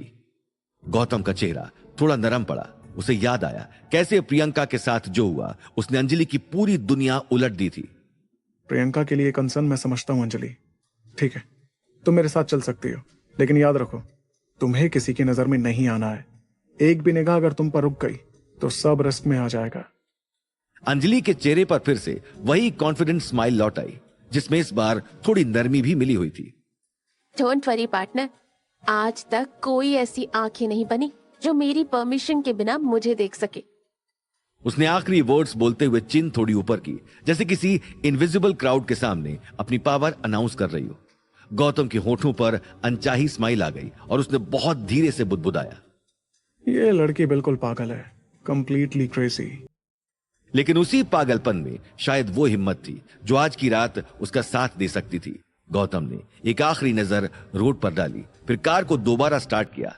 इंजन ने फिर से स्टडी आवाज में चलना शुरू किया और वो कार आगे दौड़ पड़ी। सड़क पर अब और भी सन्नाटा था। गौतम की कार मेन शहर को बहुत पीछे छोड़ अब उस रास्ते पर मुड़ चुकी थी जो वांगली के फार्म हाउस की तरफ जाता था। रास्ता अब थोड़ा सकरा हो गया। दोनों तरफ ऊंचे ऊंचे पेड़ थे जिनकी टहनियां ऊपर से सड़कों पर झुककर जैसे किसी डार्क टनल जैसा एहसास करा रही थी। तभी दूर से अब कुछ नई रोशनियां दिखने लगी, जैसे किसी सुनसान इलाके के बीच अचानक कोई दुनिया बस गई हो। वांगली का फार्म हाउस अभी दूर था, लेकिन उसकी तरफ उठती लाइट्स आसमान में हल्के से धब्बे की तरह उभरने लगी थी।